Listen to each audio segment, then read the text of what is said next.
Yes, good afternoon. Welcome right round Australia, the 2019 AFL Grand Final. Thanks to Maccas, we're going to be rocking it here on Triple M with the most superb afternoon. 16 degrees, sun is shining, not a spare seat left in the house.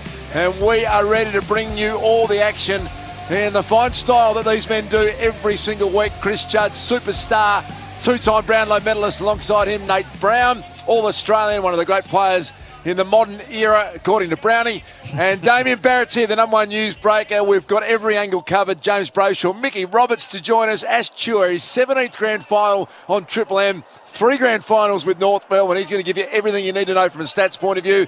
Welcome, team. This is brilliant. The day could not be any better, Chris Judd. What a fortunate position to be in. Centre wing at the MCG, the sun shining. Two clubs that are in brilliant form, and I think we could be in for one of the great grand finals, Duke. And massive drama, Duke. Even now, with there's still some uncertainty that Phil Davis, the captain of the Giants, will actually run out onto this ground. Now, he's in the team. He's making every move inside the rooms as we speak, giving indications that he's right to go. But very open Mark McVeigh only 45 minutes ago on Triple M footy, saying despite passing that fitness test on the ground that he would allow himself and the club would give him time to make the call between that time and start off game. Damo, I find this one of the most intriguing things that you could possibly imagine. They've already lost their captain, Callum Ward. This is their co-captain, Steve Canilio's third in line. So you've got to deal with the fact that he is their leader as well as their most important defender, Brown. As a player, you pride yourself on, I can push through pain, I can find a way. So he's wrestling with that. And at the same time, if I do push through that pain, I'm not right and I cost my team a grand final, I'll be known as a very selfish player for the rest of my life. How hard is that going on for Phil Davis at the moment? That's a fine line. I mean, he would get to this game and he has spent so much, I guess, energy inside his brain trying to figure out what he's going to do. And he probably would have hoped that maybe his calf went during the week and that he didn't have to make that decision come here grand final day, because he's done all the tests. We spoke to Spike McVeigh, as he said, and he confirmed it is a calf. So obviously that calf can go at any point. It could go in the first 5 minutes, it could go in the last quarter. I expect Phil Davis to play. He looked a bit proppy out there, but I think he's in there. He's going to play. He's done the whole warm-up. Just watching him on the TV then, on Triple M Bosch Tools replay, doing some high knees, doing some leg lifts. Right. He looks ready to go. And it may seem obvious to us, but again, just referring to what Mark McVeigh, who is the backline coach for the Giants, said to Triple M only about 45 minutes ago, that Lockie Keefe was the man on standby and has been doing those warm-up drills, ready to play, if even at this very late stage, Phil Davis decides no. A pretty handy replacement too, Juddy Lockie Keefe. He was outstanding in the prelim final on Brody Myercheck. Hasn't played a lot this year, but he's 203, 204 centimetres. He looks like a ripping matchup for Tom Lynch in the event he is called on. He does, and gives you a potential backup in the ruck too with Big Mummy there. So big call. Look, I think you have to back your captain in. I think you back him in. He's going to be playing a little bit sore, but I think he'll be able to get the job done and be out there today. But what about the job he has to do if he does declare himself right? Tom Lynch, who's in ripping form. There's no forward in the game in better form at the moment than Tom Lynch, has to play on him. That is a massive role if he does play. Pre-game entertainment has already been run and done. John Williamson, Tones and I with Dance Monkey, Juddy dancing along to that one. Dean Lewis and the great Paul Kelly already performed on the biggest stage of all. Mickey Roberts is down at ground level. He's been chasing all the latest news. Robbo, great to have you with us on Grand Final Day. It's very, very special down here. Thumping, humming crowd. Darson, I tell you what, Steve Canelio, we actually just had a chat to him prior to McVeigh, and he said that he was actually picked in the team. But he got the green light, he got the tick from Leon Cameron, and he had to turn around to the team and the coach and say, I am out. So he made the call not to play. He was definitely in the side, and that came from Canelio this morning. And then we've just seen Phil Davis in the rooms, out there. McVeigh made him on the outer wing run 250 metres, like high stretches, pushed him off, scragged him the whole lot. He definitely looks proppy. And I've got the doc here as well. It's definitely a calf as well, Doc. So how's he going to handle that today? Yeah, you're right, Robbo. We saw it last week. It's his right calf. He had tightness, and we forget he only played half a game last week, and he's had an interrupted week. But look, for Phil and for Lockie Whitfield coming back from that appendix, it's a psychology behind it. The players need to be focused, and this little bit of injury that these boys have got, it'll take it off that focus which they should be concentrating on with the game of footy. And I think the psychology behind the injuries is also very interesting. In the back of their mind, they're going to think, am I going to do it again? Look, a colossal effort by Phil Davis to be out there, I've got to say, and for Whitfield to get back in footy after 10 days. Extraordinary. fingers crossed they'll get through, Robbo. The other thing too is that when you run up the race, it used to be Eat 'em Alive. It's called The Hunt Continues for Richmond, and they are hunting, especially after 2017. And word from the AFL, boys, is the fact that the football operations of the AFL, Steve Hocking, has already had a word to Razor Ray. So remember, Razor Ray actually umpired in 2010 the draw and the actual win by Collingwood over St Kilda to calm the farm, Duke. He's got a verbal. He's got to lower that. The noise will go up in the crowd, but Razor Ray has to calm it down a bit. Okay, thank you to Mickey Roberts, Dr. Rowan White down there, the best in the business at ground level. Juddy, who's also got a very strong medical presence. So I'll get it to you about the calf injury. Have you seen something, Brownie? There's a few obscure things that come on grand final day. None more obscure than Damien Barrett wearing a pair of beige pants with a paisley print on them. It is. Hang on a minute. It's a statement that he's gone with today, Barrett. I've just picked up on that. We'll get a picture of that and go to Triple M Footy and have a look. It reeks of midlife crisis. No, reeks of something that doesn't often happen in this box, a man dressing his age. So what's happened there? Clearly your beautiful wife, Janine's picked them out. Just a little scotch and soda. Now that he's on prime time, Duke, I think this is what happens. You know, you go the Sunday morning, he's got the Friday night prime time show, and he's coming here with a paisley number. There's still a lot of people that don't believe that Damo bought a muscle car at the start of this year. I can tell you, down in Clarendon Street, we did the rush hour the other day. We went over to the car. Toby Mitchell not 2 metres away from Damo's car. He gets in the Camaro, and it's a loud-sounding car at the best of times. Turned the engine and then gave it a little bit extra. Toby had a very quick look around, and then Damo revved the engine just that little bit more. You are an idiot, Brady. I got in my car and started it. Whatever else happened is your imagination. And did Toby look around? He might have looked around. Juddy, you keep a close eye on the medical side of the game. You're sort of part-time operator as a doctor on the side. Can you play with the calf? What's Phil Davis going to do? Well, I suspect he'll put some wedges underneath his heel, which reduces the length of the calf to take some pressure off. I don't think he could have completely torn the calf and end up getting to play today. He may have a very low-grade strain. He may have some Achilles issue. Yeah. They might strap it up. You can strap it up and wedge in under your heel, but regardless, he's a high risk to hurt himself. And you wonder, will there be an agreement between Phil Davis if he can't continue? Does he have to do an Alistair Lynch type swing from the hills at quarter time to take down one with him, Duke? Is that if you were coach of the GWS Giants, is that what you'd be instructing him? I'm not sure that's in his repertoire, Phil Davis. I don't think he's quite that. If it was Shane Mumford, it's in Mummy's repertoire, though. Well, I think they missed one with Mummy. I heard him say during the week that he wants to go on next year and play 10 to 15 games. I don't think if I was Shane Mumford, he should have come out and said, look, I'm treating this like my last ever game of AFL footy. I love Alistair Lynch. I love the way he went about it late in his career in grand finals day. I'm treating it like there's no rules. And at quarter time and three-quarter time when I can't give away a free kick, look out. But he can make a big statement, though, Mummy, today with that aggressive play around the footy. I mean, he would have to be being clumsy, trying to put players into the ground because he's probably not going to play next year, Shane Mumford. I think he does want to play on, but the reality is might not. But it would make Sam Jacobs a few Richmond players look around just that little bit. And if you can take the eye off Richmond with the footy just that tiny little bit today, then that's a win. So I reckon there's something in this. A lot of people had this discussion all week, Damo, around whether or not that intimidation factor. That's alive and well when you're talking about he is that rare character. Yeah. If I was Big Mummy, I'd be going after Nankervis, who's a big, aggressive guy himself. You can actually take the soul out of a side when you see your own strong man suddenly looking like he's on the canvas a little bit, and it's a fair target for Mummy. He can smash into him as much as he likes without giving away. He's got to be careful of free kicks, though, doesn't he? So he's got to try and make an impact. If he does feel like he wants to do something really reckless, save it up for the breaks, Duke. I reckon when you can't give away a free kick. And that whole aggression component to this game, Brownie's been big on it all week. They did it in week 1 against the Bulldogs, and then again in the second week against Brisbane Lions Stars. So they really went full in on the man. They didn't do that as much last week against Collingwood, but it clearly is part of their potential repertoire. And Brownie's convinced that it's going to be on today, like an old-style grand final. I just think they need to take something away from Richmond. I think they're a talented side, GWS, but I don't think they're as good as Richmond as a team. I think Richmond are a better team overall, and I think to win a grand final, they have to take something away from them, do something a little bit different, because Richmond are the best side out there. It's up to GWS to take that away from them. I think we've underestimated the strategy, Juddy, behind GWS and what they have done in the off-season over the last 18 months. They've tried to go and get some street fighters into it. You coax Shane Mumford out of retirement for a reason.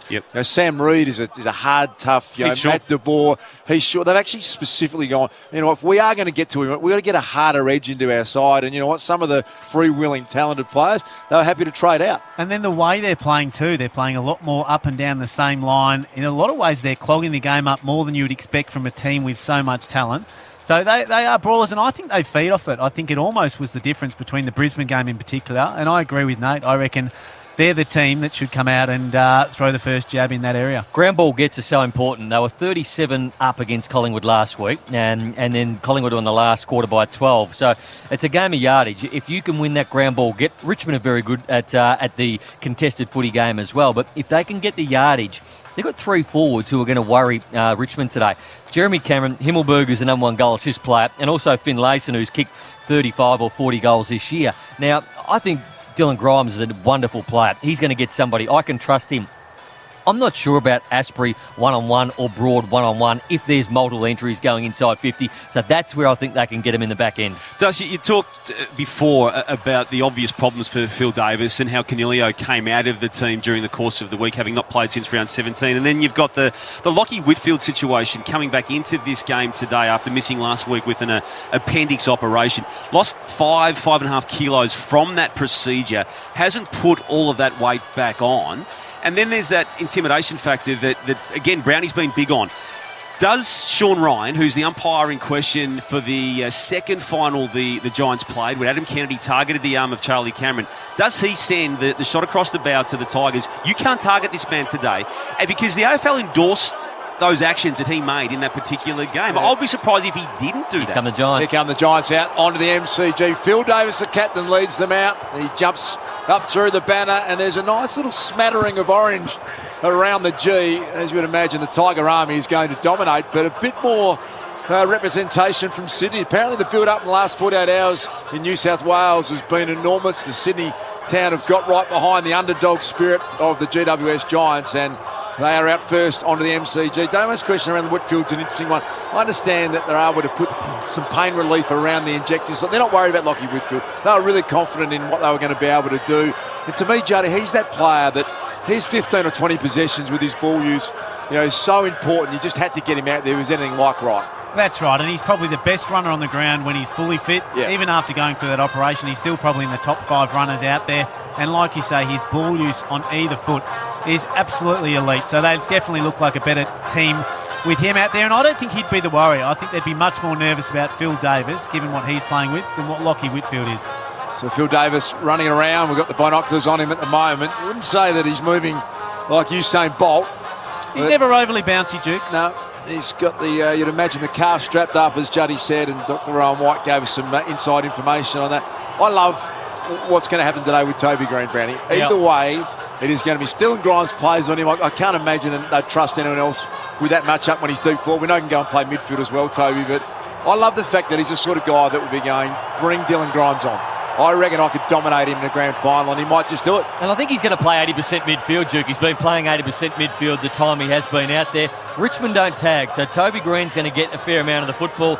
And I don't think you're ever going to hear a louder boo today than when Toby Green gets his first possession. There's probably 65,000 Richmond supporters here. There's a lot of corporates here, but that first time he gets the footy, the boos are going to be deafening. The Tigers ready to make their way out onto the Coliseum that is the MCG. Beautiful afternoon. Sun is shining, not a breath of wind. It's about 16 degrees today, and the stage is set. The Tigers, having won their first grand final in 2017, since 1980, they broke a massive drought.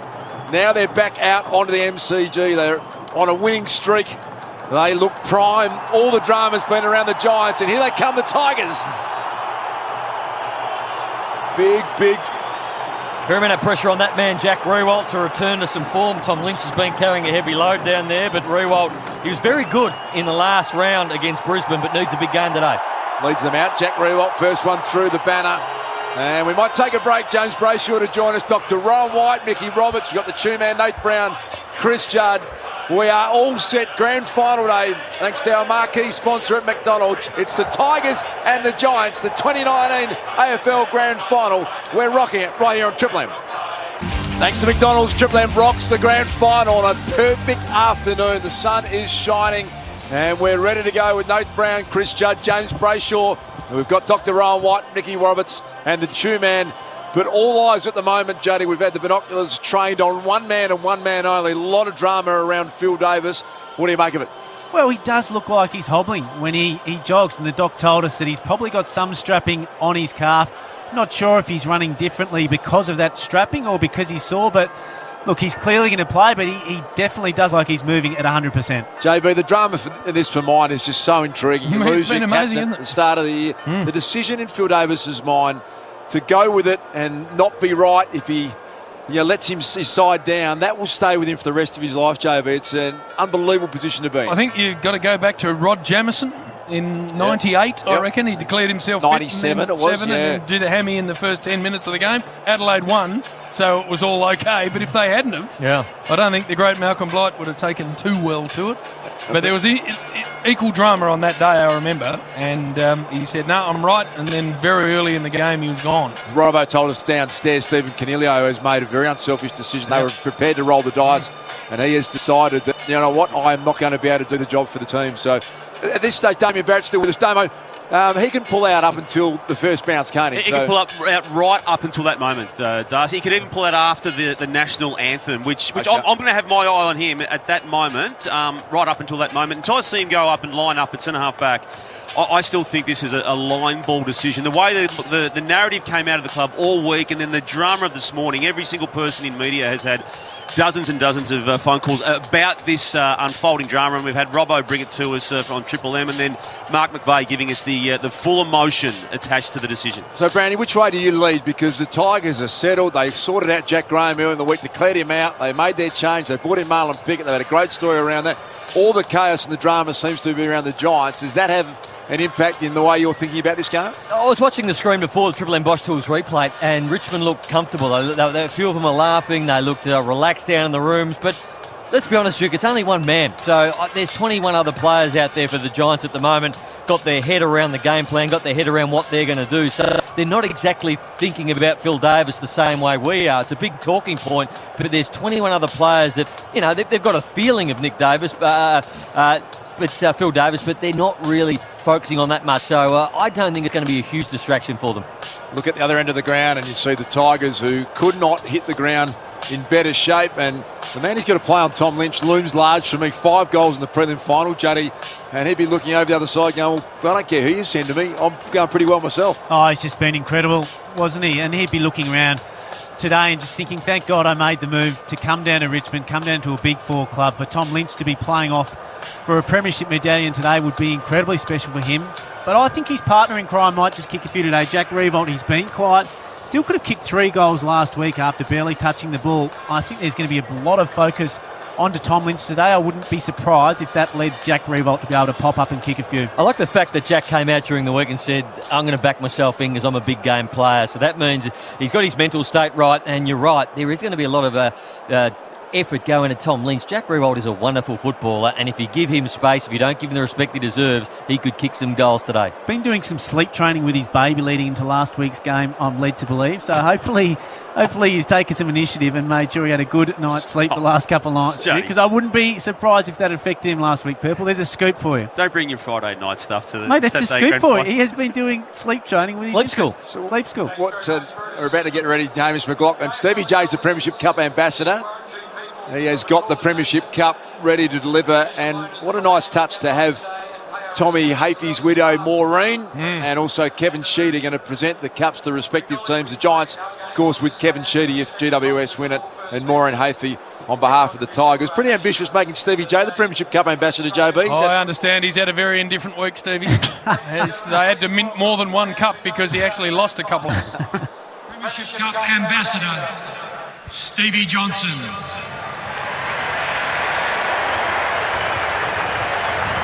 Oh, have a look at the chompers. This is stride out there with the silverware. Never had any issue with the swagger, by the way, chompers. Now welcome our cup legends, Maureen Hafey from the Richmond Football Club and Kevin Sheedy from the GWS Football Club. They now present the Toyota AFL Premiership Cup. May the best team win.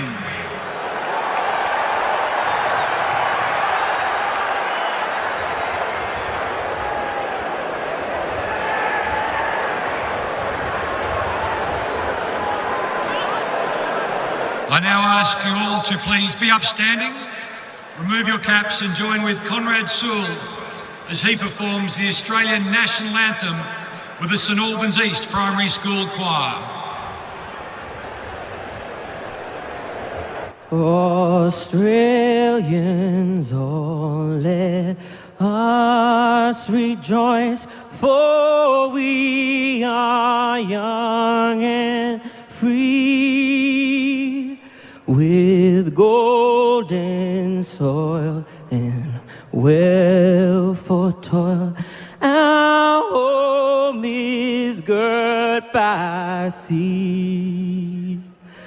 Our land abounds in nature's gifts of beauty, rich and rare. In history's page, let every stage advance Australia fair.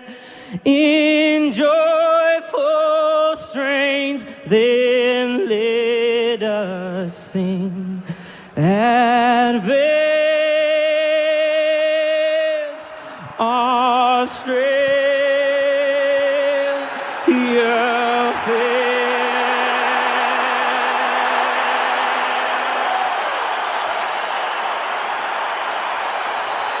It's extraordinary, Duke, as you lean out of our bot. There is not an empty seat in this place. It seats 100,000, and it is as full as I reckon I've ever seen it. This is what Richmond do. There has been a vacancy in a seat. It's been filled pretty quick by a desperate Tiger. And the electricity of that noise, it is one of the great feelings to be present here on this day and to just hear and understand what it means for both sides. The Giants, the youngest club in the AFL, their first ever grand final. It was an experiment that was supposedly a 50-year experiment to try and get right. They're probably ahead of the curve, really, GWS, and then the mighty Richmond Army here as well, Nate Brown. It's going to be a cracking game, Duke. Juddy, let's talk about who's going to go to who, because Matty De Boer, he's the number one tagger. He's done so many good jobs. Talk around that he might go to Meatball Prestia or maybe even Basher Hawley, but surely he goes to Dustin Martin at the first bounce. Oh, look, I could see the logic in exploring putting him onto Prestia, maybe even Trent Cotchin, because you know those two guys are going to be around the ball for the whole game. But I think in reality he will go to Dusty Martin. When Dusty Martin goes forward, particularly deep forward, I think De Boer will roll off and hand that job over. But I think Martin's the logic in that. You expect them to send someone to quell the influence of Basher Hawley off half-back. Averaging 28 disposals, the most of any time in his career, and he uses it so well. And with the new rules how he can play on now, he's such a devastating kick that they probably need to put some time into him as a defensive half-forward. Look, I think there's a school of thought that Basher Hawley isn't the greatest defender off half-back. He's solid, but it's not his one-wood, whereas his defensive work off the half-back line is absolutely elite. So if you tag someone, it means you're not testing his defensive work out. So I suspect they'll have an awareness of him.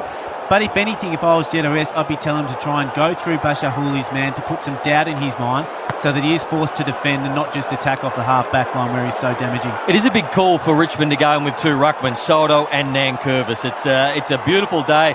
It's made for big guys, made for little guys, made for everybody, but two ruckmen of similar ilk is a bit of a risk. I've been surprised that they've done it when they first did it 3 or 4 weeks ago, but it's really worked for them. We know GWS are an elite stoppage team, but Richmond having the two rucks up against an ageing Mummy, that's an area of ground where the Richmond team have a significant advantage. Trent Cotchin wins the toss. The Tigers captain, he's going to kick to the city end of the MCG, and Phil Davis did take the toss of the coin, and he will be out there for the Giants. That is going to happen. Marlon Pickett, what about that story? First man to debut in a grand final for 67 years. The 27-year-old from Perth spent a couple of years in jail, and now the biggest stage of all. We're ready to go. It is magnificent, not a breath of wind, full house. It's the Tigers and the Giants. The number one caller for a long time on Triple M has been James Brayshaw. Take it away, JB. Matt Stevic, footy aloft. The best umpire in the game, and he is going to smash the Sharon down to get this thing underway. Good bounce too. Nankervis parked under it. Ease down to Dusty. Look away, handball. Prestia couldn't get a handle. Kelly's hands were nice. Giants will go inside with an end-on-end ball only as far as Broad. And he takes the relieving mark across half-back and a very careful kick sideways. It doesn't go far enough. So they can bring it out of half-back here, the Tigers, and Floston's able to take a mark at half-back. Phil Davis has lined up on Jack Rewald in the back end, and Grimes has gone to Toby Green. Tigers always want to get the ball moving quickly. Tom Lynch, beautiful mark in front of his opponent, Aidan Corr down there. Pushed up the centre wing to do it. Kicked 5 goals in the prelim final. Now Rewald's been pretty quiet last couple of weeks. Oh, Jack! Look at those hands. We thought he claimed the mark. Yeah. So did I, and the umpire said no. So play on. They get the clearing kick out. The Giants. Shorty Daniels, the hero from the semi-final, wrapped up on the AFL logo. Members wing side. Phil Davis still limping at the moment. He was at least a couple of yards off him then, Jack Rewald on Triple M Bosch Tools replay. It's going to be a tough one for him. Mumford and Nankervis and down to Hopper. Inching the ball towards Green with his first look. Ellis has absolutely pounded in the Williams tackle. Released the footy. Ball up. Nick Haynes doing his customary role. No man, but he's just sweeping around the back of the contest. Holding the man, free kick, Richmond. The ball's giving one away there. So Dusty will end up with the ball. It's got to come all the way back to the wing. Just grabbed the arm of Dusty Martin there. De Boer wasn't much in it, but you get the feeling the umpire's going to be right on anything outside of the rules in that matchup. Yeah, on the move he was, Dusty, trying to really get some speed up through the contest, as you'd expect. Phil Davis gets a moment now, and this young man is a really emerging player, Sam Taylor, with a big intercept mark. It's a great clunk early. We know he punched the ball late last week, but to clunk that first one, his confidence now would be skyrocketing to come in, take the next one, the one after that. Just his 30th game of AFL football, Sam Taylor. Missed all of the 2018 final series of the hamstring. They get it to centre wing. Big Mummy was tracking Bashar Hawley. Gets it back to Flosto. Now the skipper, Cochin. They go through the middle of the ground. Rioli's got it. Centre of the MCG. Swings it out wide. Caddy's got 55 metres between himself and the goal face. They go quickly inside 50. 1v2 and Reid able to come and impact from the side. First score of the grand final, a rush behind. Keep coming, Phil. Pretty well there, Sam Reid. Debuted in 28. Took 10 years to get the 50 games, Sam Reid. He was rookie listed and delisted 4 times. He's one of the scrappers that's got GWS into a grand final. Big Mummy the target. Smashed back towards the city end. Castagna, the little man, very elusive. His left foot kick, a little wobbler. There's Taylor again, a free kick. Giants free kick. Tom, be careful with that, okay? Clear it out. Clear. Yours. Umpires mic'd up exclusively with the Triple M. You could hear Tom Lynch saying it was a head clash. And on the Triple M Bosch Tools replay, Brownie, probably right. Yep, he was. Back to him now. So it's going to be Taylor with the footy in the back half. And he slides it wide. Himmelberg, a nice jump. And he's had a very quiet final series. Himmelberg. Is today going to be the day for him? Hold there, Josh. Expect to see GWS play up and down the same line quite a lot, JB. We know they're a stoppage team. They'll be satisfied if they don't win the ball, getting another stoppage and starting again. And go long to a pack of players. No one able to access it. Lambert's hands were good. And then Prestia to half forward, and there's Jack Rewald on a searching lead. Long way from home, wheels and goes. Touch footy inside 50, dangerous to handle. Haynes, Dusty, and out of play. About 35 around from the behind post, city end. Richmond doing all the attacking. That's what they do to you, Jim. They just continually get the ball back in the centre of the ground, multiple inside 50s until you crack under the pressure. Richmond time and time again going in. Nath Brown, Chris Judd, the back row, the Triple M C-Bus Super Special Comments team on grand final day. This one's inside forward 50 for the Tigers. Prestia managed to shin it forward. Aidan Corr in front of Lynch. Lynch wrapped him up in a really good tackle. The Tiger Army one holding the ball. Brian says, give it to me. It's going to be thrown up 15 metres out, directly in front of the Tigers' city end goal. No ruckman for GWS. No Mumford at the back. You heard late, made his presence felt. Tipped it to Dusty. Tried to stand up in the tackle, and that's holding the footy. Great tackle. And Dusty staying down for a sec. Would have caught one in the eye, I think, Jim. Short to Phil Davis. Now he's Shaw. Linking handball over the top to Ranto. Phil Kelly will get on the end of this. Arches the back and a thumping handball looking for Whitfield. Just had too much heat on it. Oh! Through came That's the first example of it, and they're giving it to Big Mumbles. And he's going to drag a free out of this too, the big man. He wanted to decapitate anyone in yellow and black. We knew it was coming, Jim. There's the first example. He smashed into Trent Cotchin, the skipper. He didn't take a backward step either, did he? So brilliant effort by the Richmond captain. Okay, the Giants now have got the ball at half back, and this is going to be the contrasting style, Jody. They're going to be slow. Yeah. They want to keep the game at this sort of pace, and the Tigers are going to go flat out every time they get it. So you can see possession games on. Josh Kelly back to Heath-Shaw. They really just want to suck the air out of this. Get the contest on their terms, the Giants. So they're happy. They're tracking the outer wing now. Heath-Shaw took on the man on the mark, sold himself into trouble now. Sold the ball into trouble. Heath-Shaw's going to go back and clean up his own work.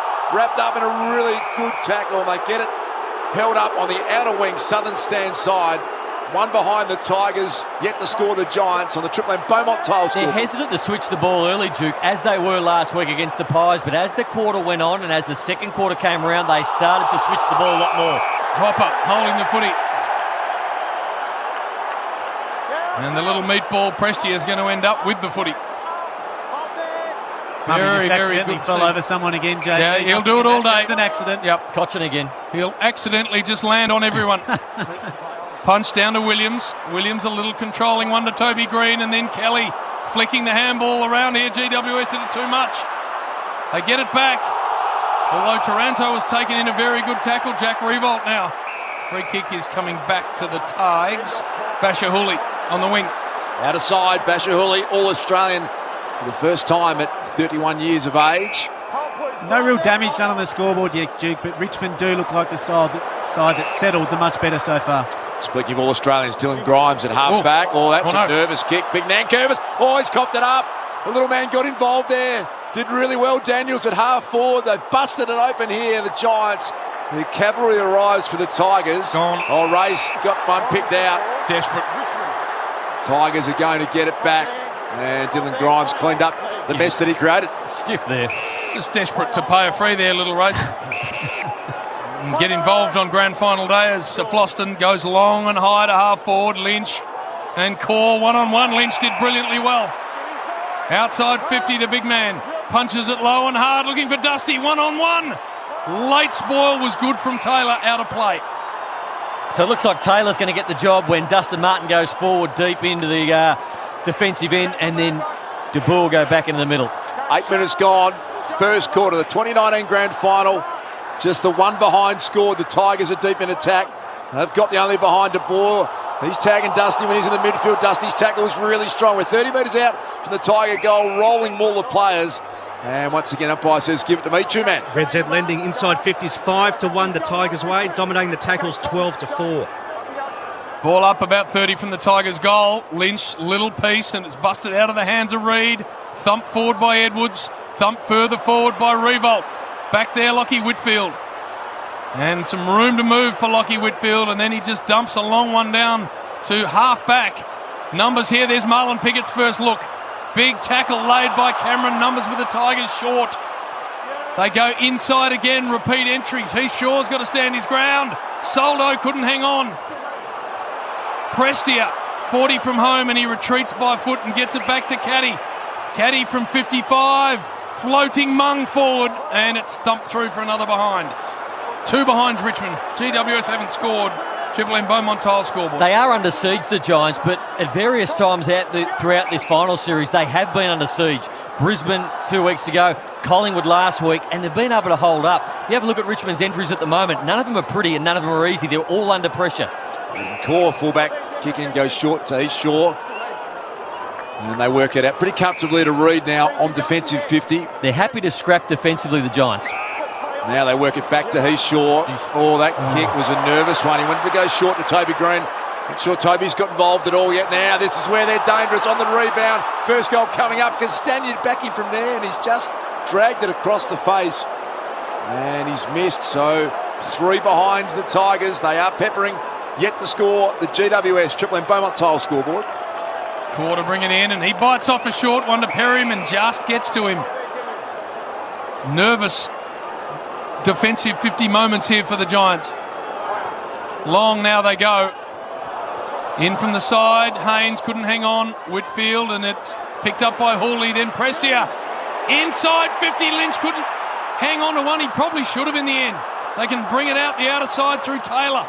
Just tumbles it out of there. Broad, a tough one to handle. Prestia's getting a heap of the ball. Toby Green confronted him. Big ball to win. Baker won it. Slapped back, though, to Toby Green, centre of the G. Now they can go forward.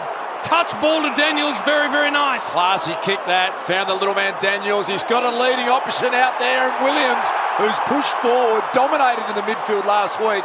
And he gets a chance to go back for the Giants' first opportunity. You go, Judge. I would take the shot to Williams. He's looking around like he wants to pass the ball. He can get the journey from there. Set shots of any kind are going to be hard to come by. If you've got one where you can make the distance, use it up. When Asprey's one-on-one in a defensive end, he is very, very shaky. He didn't want the one-on-one then with Williams. He was calling other players back to do his job at that stage. Oh, Williams has got a short pass on, and Juddy, not sure what he's thinking there. He had the journey. He wanted to go a little bit smart, and they've intercepted it. It's going to be thrown up inside forward 50 for the Giants. Mickey Roberts down at the boundary line. Brent Daniels is the little man, as you call him, Duke. He's had a knock on the top of the right kneecap, right in front of us, limped off, and also Dusty. He's had that eye looked at as well. Soldo slapped it straight to Whitfield, whose kick was overturned, and now the ball goes out to be thrown in 50 from home. Very, very good stoppage team, GWS. So this is what they want. Forward of the ball, Tomlinson now with Soldo. Kelly lurking at the back. Bouncing inside 50. Hooley, left foot, doesn't get any of that, just kicks it straight up the chimney. And a good mark taken by Kennedy. Gives it off to Cameron. Cameron runs a massive arc. And then inside 50 he goes with a long ball. Himmelberg! High! Couldn't hang on. At the back it's Taranto, and the little dribbler hits the post. I think it was eventually Lloyd, the kicker. And the first score for the Giants is a behind. Well, Basher Hawley has gone in short. Now, you've got some nervous moments, good enough to work it out. Williams was in the way. Baker's kick to the wing, and Reid easily able to affect that spoil. Fisted it through the interchange race. Dusty Martin waiting to come on. Thanks to Maccas. Triple M rocking the grand final. Perfect afternoon. And it's the Tigers who've got 3 behinds. The Giants just the 1 behind. We played 12 minutes here in the first quarter. Ball on the wing, and Prestia already got plenty of it, Ash. 8 touches. Long to half forward. Here's Lynch again. Good late fist. Taylor came in. Whitfield now uses it beautifully always, and that's lovely to De Boer. De Boer wants to bite off the 45. He does. Taranto's got it. And he ain't going anywhere. So 3 points plays 1 point. And we're 13 and a bit minutes into the grand final. The heater has a bounce. Castagna comes to him. He steers it wide, and there's Phil Davis. So much talk about the straight backer, who's had calf issues all week. Fitness test an hour before the game, and he got up for that, and he's now playing as the captain of the Giants in the grand final. Aidan Corr, the switch is on. True centre half back. He's looking corridor. Nowhere to go. He kicks to a 1v3. Ellis had a nervous moment. Footy on the ground. Kelly couldn't pick it up. Slapped it back to Perryman. Soldo held in the tackle. Long time. Razor lets him somehow dispose of the footy. The last 5 minutes from GWS have been a lot better. They've settled in this game now. They had a couple of early nervous moments with a couple of short kicks, but they're just starting to get the game on their terms. They've slowed it right down, and they look okay at the moment. Voice of Nath Brown. We've got Chris Judd, the Triple M Super Special Comments team, and it's a good point you make, Brand. I think if you were Leon Cameron, you'd be just desperate not to have got jumped in a grand final. The nerves settle down, and they suddenly feel, hey, not only can we play this side, we're in this game now, Juddy. And it's their uncontested marks, Dukes. 20 uncontested marks, GWS, only 10 to Richmond, so they're getting their hands on the footy, and they're starting to control this game. Half forward ball in. No ruckman having any real impact. Soldo slapped it back.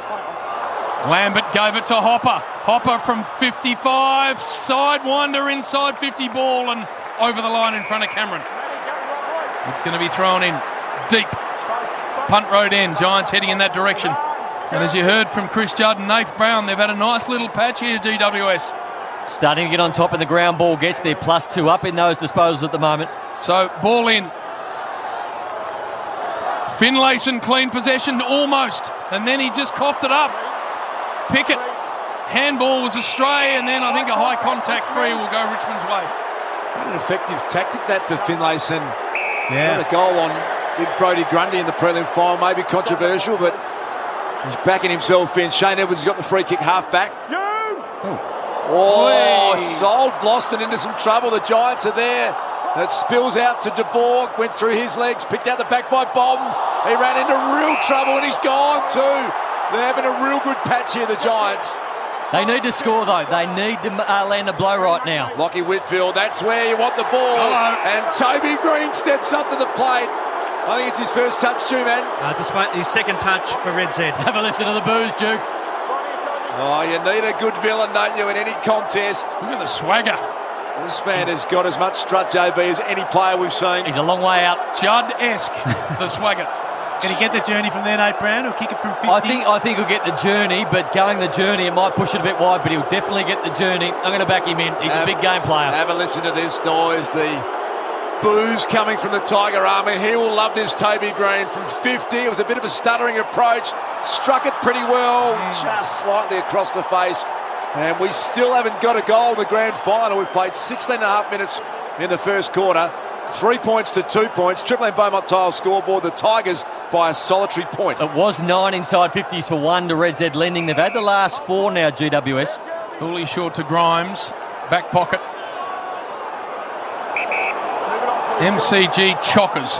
Perfect day for footy. Grimes goes wide. Whitfield with a climb. Unable to touch it. The don't argue on Taranto. Good from Martin. Broad outside of the boot bender. And doesn't work out the full. Heath Shaw and or Tomlinson to bring it in.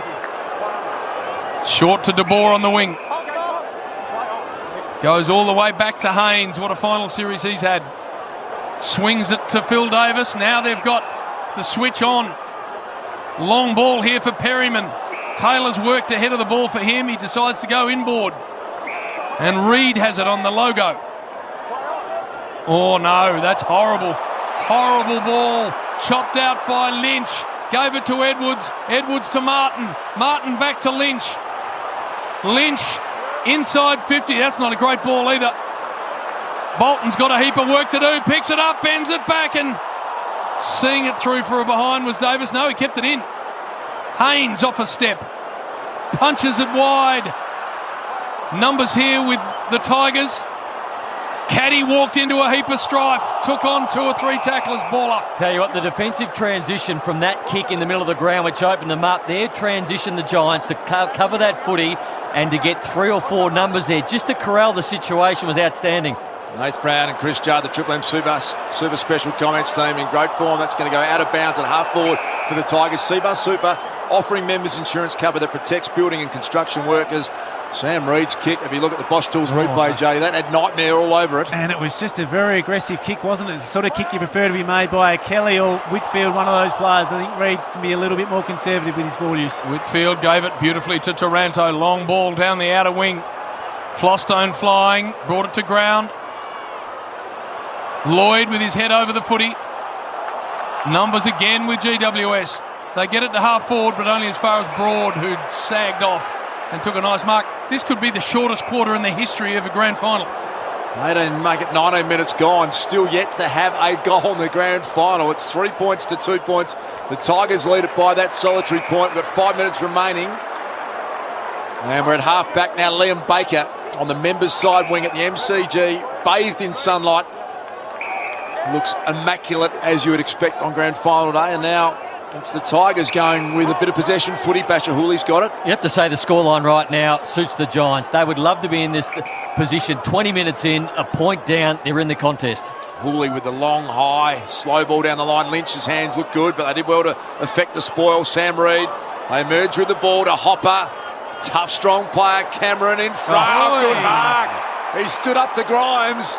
And just outpointed him, Jeremy Cameron, the Coleman medal winner, and thinking about going back and having the shot, Juddy. Had no right to take that mark, Jeremy Cameron. It wasn't his advantage side, but you know what he did? He didn't feel for the body of Grimes. He stayed watching the ball. So many other forwards would have wanted to know where the defender was. He stayed focused and took a brilliant mark, and he's going to have to kick this from 55 metres out, Duke, but I think he's got the journey in him. 75 goals, 49 for the year. He kicked his 400th career goal last week. for the first goal of the grand final. Outside 50, Jeremy Cameron. It looks good. Oh, Jezza Cameron. He lands a big bomb. And the Giants strike the first blow. Triple M Beaumont Tile scoreboard 1-2-8. The Tigers are 3 behind. There's a big moment for him. What I would have loved to have seen, Duke, after he kicked that, he's ran straight to the bench. I would have loved him to run out to the field, get all the teammates around him, jump the high five, just to put it in Richmond's mind that they're up and about, but he ran straight off. Needless to say, Judge, it was a great kick. It was a brilliant kick, and I think the adrenaline that these players have in their system at the minute, you actually get 2 or 3 metres further on your kicks than you do in a usual game, so they're pumped up at the minute, JB. Robbo and Doc, down to you. Yeah, Davis off for the first time, JB, right in front of us, really proppy. He's not even looking at that right calf. He doesn't want to know about it. He's done a good job so far. Look at the gun show from Jezza, the double. Yes. I love that go, Ash. Low numbers for the Tigers. Edwards 2, Cotchin 1, Hopper. Number 1 ranked player for the Giants with 6 touches. Bob Jane T-Marts, a month of big deals on big brands such as Bridgestone, Hancock and BF Goodrich's. Got a disputed ball, centre of the ground. Couple of nervous Tigers, I reckon, over the footy just at the moment. Williams, high ball forward. Here's Toby Green, taken out of it by Floston. No free for him. Sockers it forward. Players now with their head over it, and Baker went to ground with the footy, and the umpire is going to ball it up just inside forward 50 GWS. It's an interesting non-call, that one on Toby Green, JB. Looked to me like he was tackled to the ground when he was trying to take the ball. Mumford picked off by Lambert. High ball to the wing. Haynes in good shape, and he does that so brilliantly. An intercept mark. Well, they've set him up beautifully, Jim. He's playing behind the footy. Haynes does not have an opponent, and if they continue to bomb it, he'll continue to mark it. Goes long to half forward. Here's Mumford in front. Couldn't get hands to it. It's socket away from Big Nank and out of play. Boundary throw in inside the forward 50. The Giants have had a great patch in this first quarter. They lead it by 5 points. Just have a look at the Triple M Boss Tools replay. Toby Green just underneath the back there. Brandon, anything to think about there? No, he's fine. So it's thrown in, picked up by Castagna. And as JB said, they're just a little rushed at the moment. The Tigers, Rioli tracking the ball. Cameron came off the bench and won it. Heashaw's handball a little astray, but they've got numbers there. De Boer sold the little man into trouble, and he bounced off it. Daniels outside of the boot kick. Mummy sliding marking attempt, should have grabbed it. Mummy, we're at half forward, punt road end, and little Ray says, "Give it to me." The Giants still in attack, and they've got all the momentum at the moment. Last 10 minutes, 70% inside the forward 50 of the Giants. Come on, Big Sausage, you got to hang on to them as the ball's picked up now by Mumford. Inside 50 he goes. Himmelberg couldn't hang on. Ground level. 30 out from the Giants' goal, and we're going to have a ball up. De Boer looks like he's putting a little bit of work into Prestia now. Prestia is really dominant for the Tigers in the early part of this quarter. What are you seeing there, Duke, as we see this ball on the ground again? Tomlinson went without it. Williams brilliant last week. Lloyd on the up. Kennedy inside 50, touch ball. Finlayson at the back. Daniels taken in a ripping tackle. Picked up by Cotchin, and he's immediately tackled. And a free kick is going to go Richmond's way. Beaumont Tile's not been a lot of scoring. Beaumont's mega floor clearance now on. You'll save heaps and be happy you choose Beaumont. Judge, I reckon right now the Giants are flicking the ball around really quickly, but they're handballing to a teammate who's under enormous pressure. Sometimes I reckon you've got to survey the situation, have some poise, take the game on yourself, try and work through the traffic that's in front of you, and don't put your teammate under so much pressure. Good call. Jaden Short's kick to the wing. Now they get out the back. First time we've seen them in their traditional running forward ahead of the ball pattern. That forward handball, though, it's worked so well for them. It's been broken up. And now Lockie Whitfield back the other way. Oh, what a rundown tackle. Got nailed by Lambert. Advantage paid. Out in front, Dusty! In front of Heashaw. And the champ steps up 35 metres out directly in front. Oh, he's going to get a movie straight away. And Munn, they hit back. Dusty kicks his first goal. The Tigers get there first, and they lead it by a point. 139, 128. Triple M Beaumont Tile scoreboard. Beaumont's mega 4 clearance is on now. You'll save heaps and be happy you chose Beaumont. Brownie. It was a brilliant run-down tackle, Nate Brown, wasn't it? And when you turn the ball over in your forward half on quick plays, it does open up opportunities down the other end, and that's what happened there. I think the kick was intended to Tom Lynch, who was running back with the flight, but it carried over him and Dusty was coming out, and if you're Tom Lynch, why wouldn't you let the Richmond superstar take the grab? Bashar Hooley, currently number 1 ranked player on the ground, 5 possessions, but 4 of those are intercept. Prestia leading ball winner with 9 touches. So we see the goal going to Dusty Martin. Bosch Tools replay screen. Good better Bosch. Professional power tools, measuring tools and accessories. We're back in the middle. And just a point separating these two sides as the big deep breaths of Razor Ray, and then the bounce, not that high. Soldo down. Williams unable to get hold of the footy. Socket out of there by the Tigers. Through came Showbolton with real desperation. Here's Marlon Pickett. He goes long and wide looking for Dusty and or Lynch. And it was Lynch who diving attempt at the mark, but he couldn't take it. Lynch wants to go on with it a bit here. And a nice competitive edge to him, Tom Lynch. What about his last 12 months? He was the Gold Coast Suns captain last year. Now he is the dominant forward for the Tigers on grand final day. Big Mummy out the back, Prestia. That's his 10th possession. Flicked it out. Got it back again, Prestia. Tumbles one forward. Oh, big advance. Dropped that absolute sitter. The big man should have been having a shot at goal. Now the Giants get it out to Nick Haynes at halfback. Just needs to hold this one up, Nick Haynes. There's nothing ahead of him, so just needs to slow play. Richmond got the last goal. You could feel the crowd lift. You could feel the Tigers players lift. Now it's time just to settle down again for the Giants. Measures the kick, looking for Taylor. Had to fist away in the end from short. And out of play goes the footy. Both sides are going to have bouts where they get multiple inside 50s. It's Richmond's turn at the moment. Whoever takes the most opportunities when they get those multiple inside 50s is going to make the damage. 19 seconds left. It's going to be a 27-minute quarter. Soldo is taken in a tackle. That's got to be holding the ball, not paid. Marlon Pickett picked it up, tumbled it to half forward. Perryman's got to be really careful over the footy. Rioli now from downtown. Dan Rioli has kicked the Tigers second. On the siren.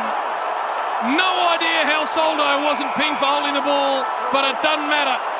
2-3-15 Tigers, 1-2-8 Giants on the Triple M Beaumont Tile scoreboard. Well, it's brilliant, wasn't it? We're just listening to Razor Ray. I think Mummy's very concerned that it wasn't paid holding the ball because he looked like he had an eternity to get rid of Nate Brown, and he didn't get any contact on his boot. Robbo, down to you. Hopper's got a corky too, boys. So you got Daniels, the little man. He got a knock on the right knee, and Hopper a corky right in that last couple of minutes. So they're getting battered bodies down here, the GWS. Nath, are you about to say something before we went to the break? All right, we're going to get to Nath Brown next with Chris Judd, of course. Ash Chua, Mickey and the Doc down on the boundary and the Big Duke. It's pulsating first term, 2-3-15 Richmond, 1-2-8 Giants. McDonald's Triple M rocks the grand final. Richmond take a 7-point lead into quarter time with a goal right on the siren from Daniel Rioli. Let's hear from Chris Judd and Nath Brown. Well, it started, Richmond looked like they were right on top of GWS, Nate Brown. Then GWS started to get their uncontested marks going. They started to get control of the footy, and for the middle part of that quarter, they looked like the team most likely. Yeah, they did. They overused the ball a little bit, I thought, GWS, where they needed to just take a little bit more care with it. They started to get their engine room going, but when they were going forward, Finlayson, Himmelberg haven't touched the footy yet. Finlayson has not touched the footy. Himmelberg one kick. You can't allow Jeremy Cameron to kick 5 or 6 today. It's probably not going to happen in a grand final. These guys need to get on there. With you having the inside 50 balls and the numbers they're having at the moment, those two players need to have an impact because there's so much ball going inside Richmond's forward 50, and their defenders of the Giants are doing so well, time and time again, defending all these scrambly balls. But at the other end, the Giants need to make their opportunities count. Red Z lending stats, Ash. Longest wait for a goal in a GF since 2002, which came at the 20-minute mark in that first quarter to Cameron. Get to the boys on the boundary in a sec, but here with the second quarter is Luke Darcy. Dusty Martin starting forward. Bounce favoured Mumford. He won it down to Williams. Flicked a little handball across to Taranto. So GWS with a high ball to the edge of 50. Toby Green. They come from everywhere to spoil him. And Vlostone looked a bit sore when he hit the deck. Josh Kelly. Handball back to Taranto. De Boer wrapped up. Shane Edwards got hold of him. Baker flicks a little handball over the top at half back. Himmelberg tracking it now. Edwards is tracking him. Kelly, a little slider handball to the ball was okay. Half forward, Toby Green. Boston's back up and off hands on the edge of forward 50. Nate Brown. It'll be a boundary thrown for the Giants. At quarter time, we got a good look at the Triple M Bosch Tools replay. Toby Green looks like he might have done it 3 weeks in a row. A little bit of a face massage. Trainer on the ground there too. There's no goal or stoppage. Don't know what she was doing. Ball in. 50 out from the Giants. City in goal. Into the face of Mumford and sort of working forward. Now Cochin controlled a ground level ball okay, but Taranto picked it off and the short ball hits Himmelberg. Nathan, the mark is with me. So Harry Himmelberg, who has had a pretty quiet final series, can have a massive impact here. Just a messy ball, wasn't it, JB? That, you feel, is how GWS are going to get a lot of their score sources. It was a stoppage again. There was nothing fancy about that way they drifted that ball forward, just a chaos ball. Himmelberg, right place, right time. 35 out, 45-degree angle, Harry Himmelberg. Has missed, dragged it left. 139 to 2-3-15. Goalless 3 of his last 4 games. Harry Himmelberg needs the lift. Yeah, 37-11 for the year, Brownie. Capable. He's generally been pretty accurate. He's kicked 16-2 since the bye, but they need to get some scoreboard impact out of that man. Kick to half forward. Dusty's pushed up. Can't quite keep it in. It'll be thrown in just on the edge of the forward 50 for the Giants. Once again, it's just a perfect grand final day. Sun is shining. No wind at all to concern yourself with. About 16 degrees. Couldn't ask for better conditions to play this game, and it's tight, the game. There's a real arm wrestle. Martin flicked a little handball, got it to the skipper Koch, and this kick in the corridor to Lynch, fisted away. Cor's done a pretty good job on him. Slapped it back, Aiden Core, looking for his Shaw, muscled off the ball. Lambert, Castagna, look at the speed of Castagna, ran past a couple, took a bounce. Castagna runs to 35 and misses. Tigers 2-4-16, GWS 1-3-9. Triple M, IJ Liquor scoreboard. IJ Liquor proudly independent. What Phil Davis did really well then, he just covered space near the goal square. If he had to come up to Castagna, it would have allowed Castagna an easier shot to try and dribble the ball through, which I reckon he would have wanted, but because he had to kick it up high and get it over the top of Phil Davis, he pushed it wide. Whitfield punches a low one, looking for Finlayson. Edged out of it by Asprey. Edwards goes inside 50 with a high ball and a push, I reckon, on Revolt. Or a block, one or the other. And just checking the Triple M Bosch Tools replay here, JB. Jack Revolt certainly ended up with his arms on his back. Big contact in the side from Phil Davis, but just went a bit early with it, Nate Brown. I think the umpires are right to call that a free kick. Good better Bosch. Professional power tools, measuring tools and accessories running around. Jack has kicked a goal. Arms aloft, Jack Revolt. They have kicked the first of this second term, 3-4-22 to 1-3-9. Triple M IJ Liquor scoreboard. Geez, it was a soft free kick in the end. It might have been there, yes, for the umpire, but I thought Jack went to ground a little bit too easy, and then you get a free kick goal, and then you look over the other side just before quarter time, and the free kick not paid to the Giants with a tackle. They go and kick a goal, so you've got 2 goals pretty much from free kicks, and now Richmond lead by 13 points. It's on a knife's edge. Red said 15 out of the 22 points for Richmond have come from turnovers, and number 1 ranking in that particular stat. And Pickett, in his first game, 5 disposals. Nice one for Jack Revolt. He's had an injury-interrupted year. PCL troubles. He had troubles as well with other injuries, restricted him to about 10 games this year, Jack Revolt, but he kicks his first goal of the grand final. Mumford, Soldo, neither ruckman got clear look at it, and then Marlon Pickett with a pirouetting spinning move. What about that for the man who's debuting today? Flying, juggled attempt from behind. Castagna takes a big mark, and they get around Marlon Pickett from everywhere. A great blind turn, wasn't it? I haven't seen a blind turn like that since Darren Jarman blind turned no one about 15 years ago. That was brilliant. And then a mark from Castagna on the second bite. Have a look at that on the Triple M Bosch Tools replay. A big moment in the grand final. See the blind turn too often these days, Juddy? No, not often enough. The tackling skill and numbers around the ball are so great. Used to happen a lot more often in the mid-90s. Brilliant to see it back. Jason Castagna, golden opportunity for back-to-back goals here for the Tigers. Castagna sends it goalward and just nicked the post. That would have been 4 unanswered goals in the game for Richmond. 3-5-23 to 139 instead. 5 minutes gone. Second term, Triple M IGA Liquor scoreboard. Aidan Core to bring it in. Runs a long way and then pounds the footy a long way. Taranto and Hooley in front. Dropped what he should have taken. Through the hands of Perryman. This is what Richmond do brilliantly, is win the footy and then pound it back inside 50. Davis, got to be careful over it. Taylor did pretty well. Now Core, where's he going? Kicked it out in the full. Across the face. How's he done that? That's a tough thing to do from where he was. Straight across the face of goal and out on the full, and now Ellis. It's just supreme pressure from Richmond. They are the best pressure side in the competition, and every time you get the football, you feel under pressure like he did there and did something silly they didn't need to do. It's Brandon Ellis. Has he got this in his trick bag? I don't think so. He's looking around. Now he goes. Left foot snap from Brandon is going right back across the face to be out in the full other side. I don't think he's got a trick bag, Jim. No, it's a small bag if he has got one. These are important minutes now, all of a sudden. It's only a 14-point margin, but that enormous pressure that the Tigers are renowned for has been dialed right up, Juddy. And they need a period of a couple of minutes, GWS, where they've just got the ball in their hands like they did in that first quarter when they were up against it after the start. Huge switch kick. That was Heath Shaw. He got it out to Haynes, and now some aggressive ball movement. Wow, nervous moments. De Boer took it at half-back, squeezes it to Whitfield. Toby Green wants it out on the wing. Goes shorter instead for Perryman. Back to Heath Shaw now on the members' wing, running past Mickey Roberts and the dock down there. Perryman's kick wants Daniels. They break it up. Nankervis did pretty well. Marlon Pickett involved again. Lambert back to Vlostone at half-back. Squeezing kick down the line, Castagna, and they're out here, the Tigers. Gives it off to Marlon Pickett, getting a heap of it inside 50. Bender, out the back, Dusty. All sorts of trouble here. The pickup's clean, and the snap is good. Dusty's got a couple. Richmond have kicked the last 4 of the game. Red light flashing all over this one.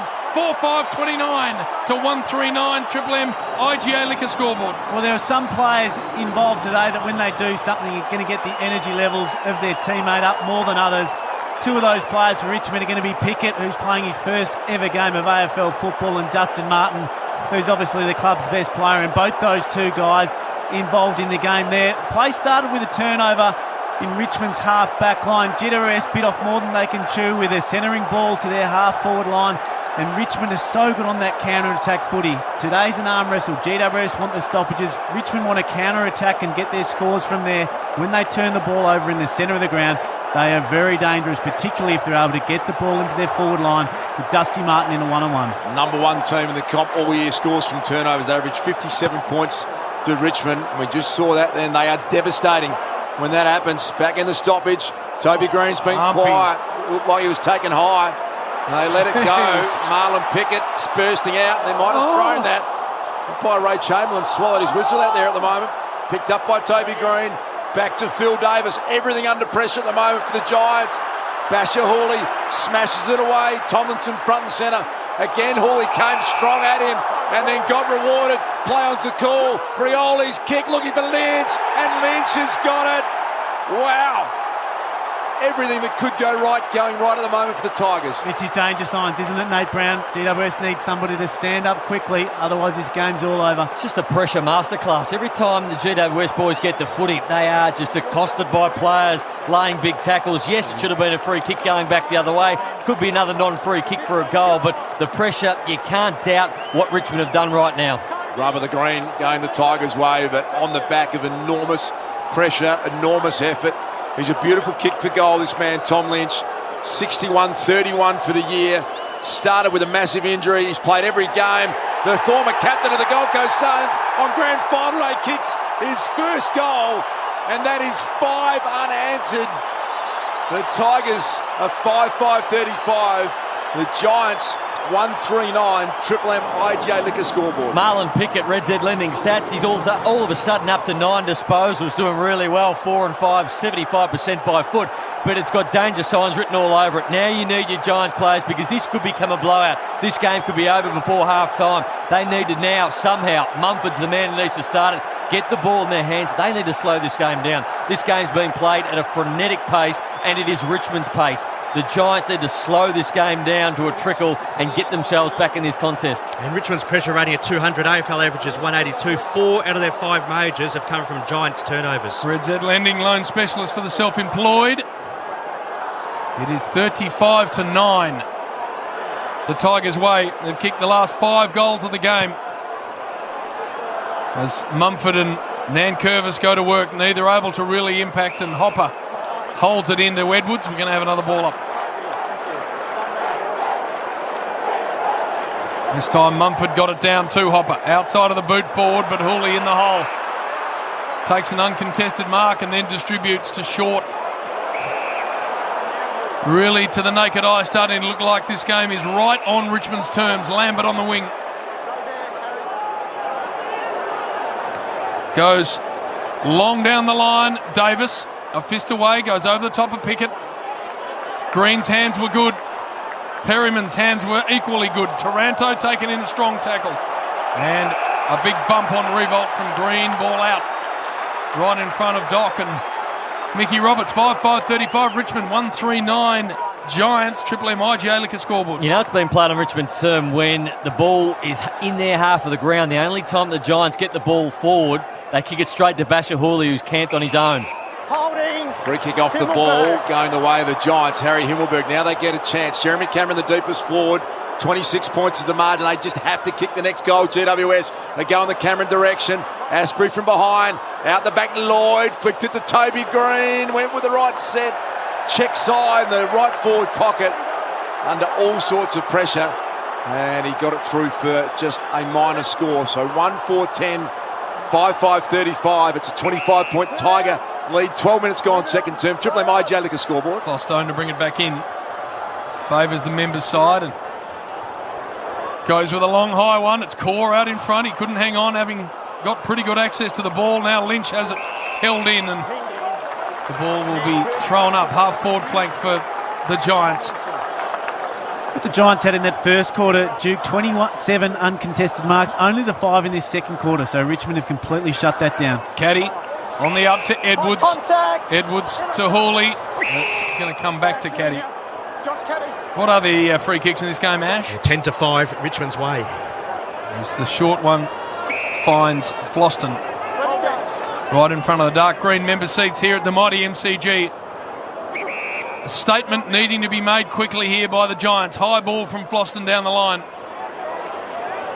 Fisted away by the Giants. Kelly under the footy. Pickett also there and taken immediately by Kelly in a strong tackle. You know, just the way Pickett attacked that ball, the cleanness of hands, his willingness to get his head over the footy, you wouldn't know he's playing his first ever game of AFL footy. Remarkable story. First debutant in the grand final for 67 years. Marlon Pickett acquitting himself beautifully, kicked down the line. Grimes hasn't been required a lot, and that mark has been paid at half back. Mark, throw it in. Mark, throw it in. Okay, umpire Matt Steppy having a rethink of that one, consulting the boundary umpires, and the naked eye would suggest that was the right call for mine. Didn't quite complete that, Mark Juddy. Juggled it over the boundary for Bosch Tools replay. Okay, boundary throwing now 60 around City and 25-point lead to the Tigers. What can the Giants manufacture here? Soldo out the back, slapped forward by Lambert. Whitfield, Cotchin went a little bit harder at it, and Kennedy smashed in and ricocheted off his boot out of bounds on the full. So the Tigers free kick, just defensive side of centre wing. Trent Cotchin's got the ball. Big Richo for the 7 Network doing a bit of umpiring there on the boundary, just making sure they knew it was out in the full. Big Cho, as we're getting ready to throw the ball in right in front of the interchange gates. 5-5-35 Tigers, 1-4-10 Giants on the IGA Liquor scoreboard. IGA Liquor proudly independent. Right on the wing, this ball's going to be thrown in. Tried to slap it to the back, Soldo. Taranto's starting to get busy. Tomlinson went without it. Soldo now ripped in a big tackle. And another ball up. The longer this score differential exists, Duke, the more pressure will come on GWS to change the way they play, to start being more attacking and change the angles, which is ideally not how they want to play this footy game. Dusty Martin, superb vision, connection. Marlon Pickett again managed to manufacture a kick round the corner to half forward. Taylor picked it up to Josh Kelly. Haynes now touched off the boot. Soldo got in the way. Tomlinson's in the ruck at the moment. Here comes Edwards. While they're out, chance coming up for Lambert. Got it to Bolton. Snap round the body towards the goal. Looks like it's out of bounds on the full. And it's gone across the face. 25-point lead to the Tigers. 15.5 gone. Second term, Triple M IJ Liquor scoreboard. 10.5 minutes left in this second term. It's Park deep in their defensive 50 here. The heater has a couple of bounces. Bolton comes at him and he measures the little one. That's okay to Kennedy. Outside defensive 50 members side. Giants heading to the city end in this second term. They want to affect the switch here. And it's a long ball looking for Haynes, who takes the mark and then goes. Short ball is good. Lloyd, centre of the G. Inside 50 with a long ball, looking for Himmelberg. Soldo folded back and took the mark. Big Ivan. Good defensive mark down the line, and Cochin came out. Good hands from the skipper to Brandon Ellis. Dusty charging out. What's he had, please, 2 man? 9 touches, 2 majors. He's put his hand up, Dusty. Just about 50 metres from Big Mummy, I reckon, Duke. Prepped into the protected zone. Umpire letting it go, and so Martin with an up and under job down the line. Taylor's a good intercept mark, couldn't quite complete it. Here comes Haynes, wrapped up immediately. Going to be thrown up at centre half forward for the Tigers. Let's get down to Mickey Roberts. Yeah, Hopper off, Duke with a smack in the nose, so blood rule. Just fixing that up, he's okay. Bob Jane, month of big deals on big brands. Bridgestone, Hancock, BF Goodrich. Ball on the ground at half forward here for the Tigers. Little soccering ball to Ellis. Left foot high, scrambler inside 50. Lynch at the back. It gets right the way to the back. Reed with work to do. Lynch crunched in a tackle. Davis controlled the footy nicely. Perryman. Low ball, can't find the target of Lloyd's. Got to go back and track it. Great tackle, Caddy. Ripped into the ground. That's holding the ball. They've just got no air out there at the moment, the Giants. Every time they get the footy, there is somebody in their way, somebody dragging them down, somebody 10 metres in front of them, 10 metres behind them. There's just enormous pressure everywhere. Josh Caddy to stick it inside 50. Lots of players ahead of him. So a high one. Taranto's parked under it. Revolt, hands in the back, not a free kick, and it comes back to Taranto. Just dumps it high. Fist back inside 50. Pickett taken out of it by Taranto, who then went and found the footy, gave it by hand to Williams. Everything, as Nath Brown said, is under enormous pressure. Himmelberg unable to control it. It got through the hands of Baker. Now back to Williams and some room to move. Got a little handball to Kelly. Centre wing on the AFL logo members side. Ahead of the ball is Cameron. Well played, Grimes. He's got great leg speed. Flicked it back to Vlostone. The numbers are there for the Tigers. Broad, pressed here. And they can slingshot from here as they like to do. Basher Hawley's kick. Oh, hung in the air a little bit. Lloyd did pretty well.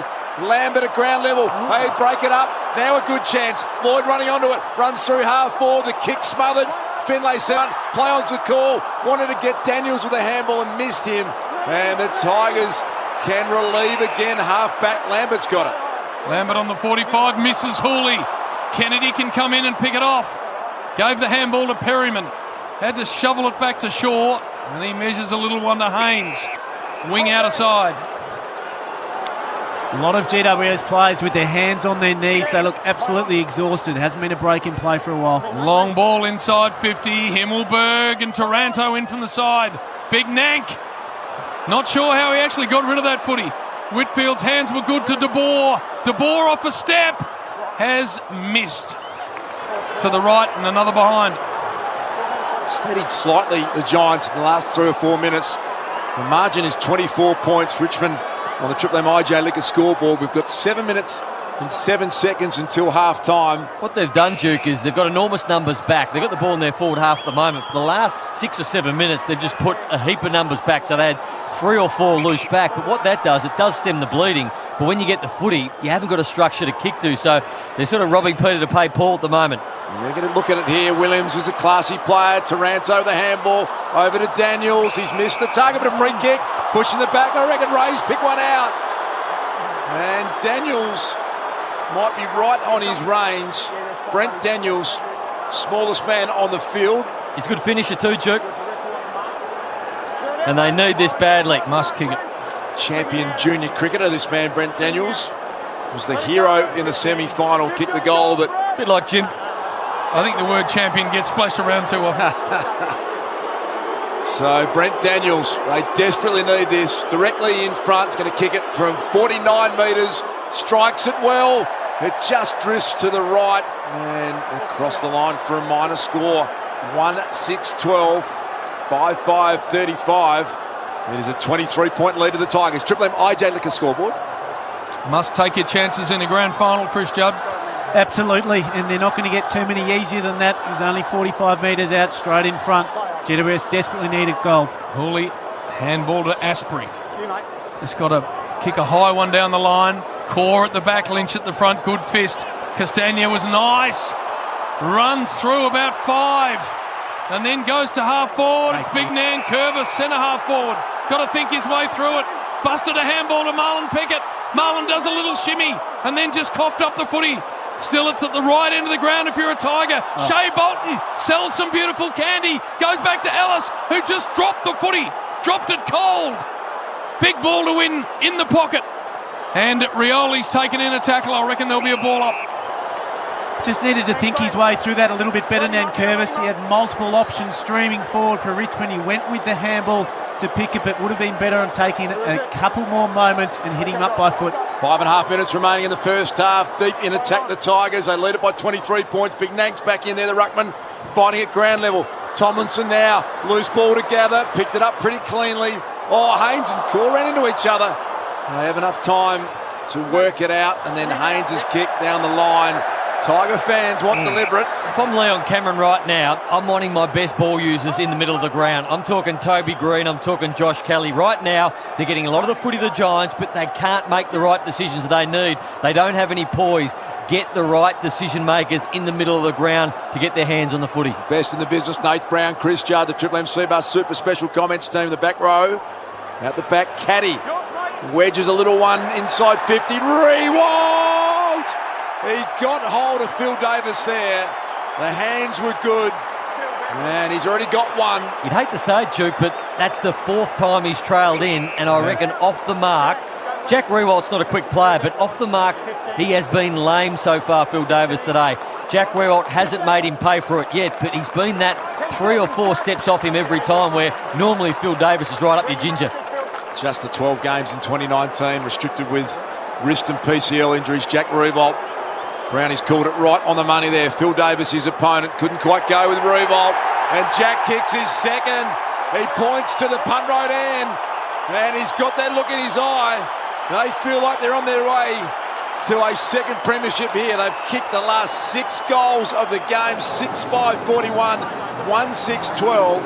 The Tigers on the Triple M IJ Liquor scoreboard. A great call, Nate Brown. Phil Davis, we know he's playing sore. He's not moving as well as he possibly can, and he's just a yard off the place. We saw Taylor early on in the first quarter cut across an intercept mark, a couple of balls where Phil Davis was in trouble.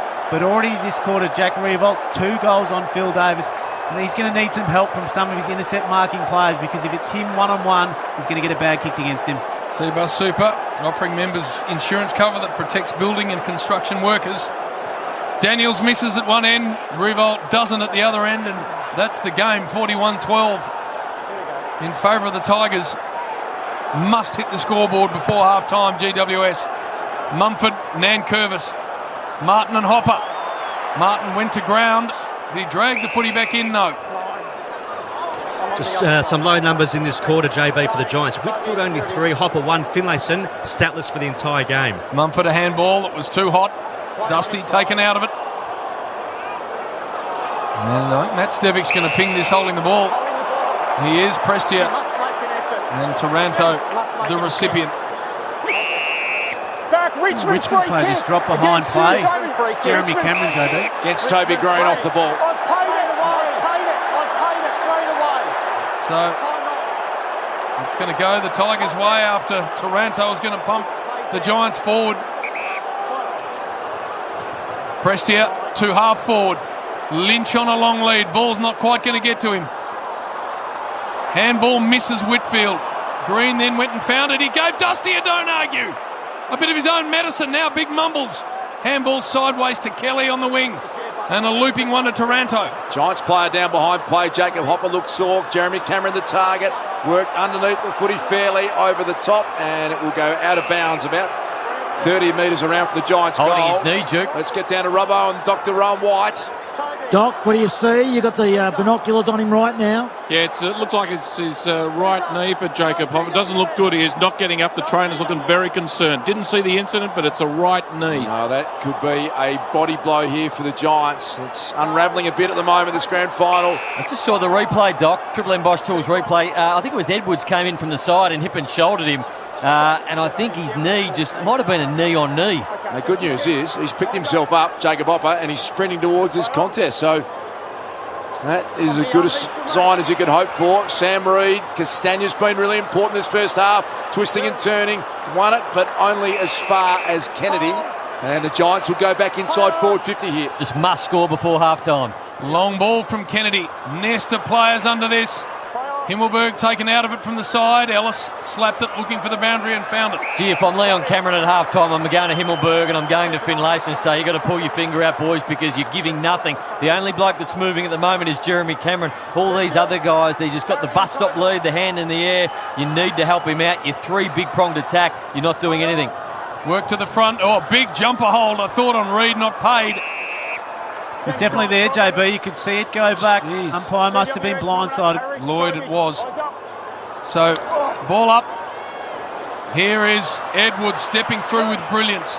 Long ball down the line. Lynch has got to somehow halve this contest. Dustin Martin dangerous. Real dangerous. And there was a hold of a jumper. Against Seashore. Had to be a free kick, that one. Dusty's got it on the southern stand wing side. 41-12 is the score line. 2:17 remaining until half-time. And the Tigers looking to just put a big nail in the coffin here if they can get a goal out of this inside 50. Rewald's got the mark.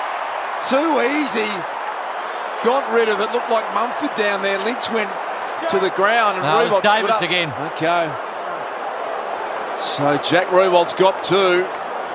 And he's going to kick this one from about 55 metres out. So one-on-one with Phil Davis, Brownie. Yeah, Mumford came in from the side. It's actually, he pushed off Phil Davis first, then Mumford came in to try and spoil, and he pushed both of them off. Jack Rewald.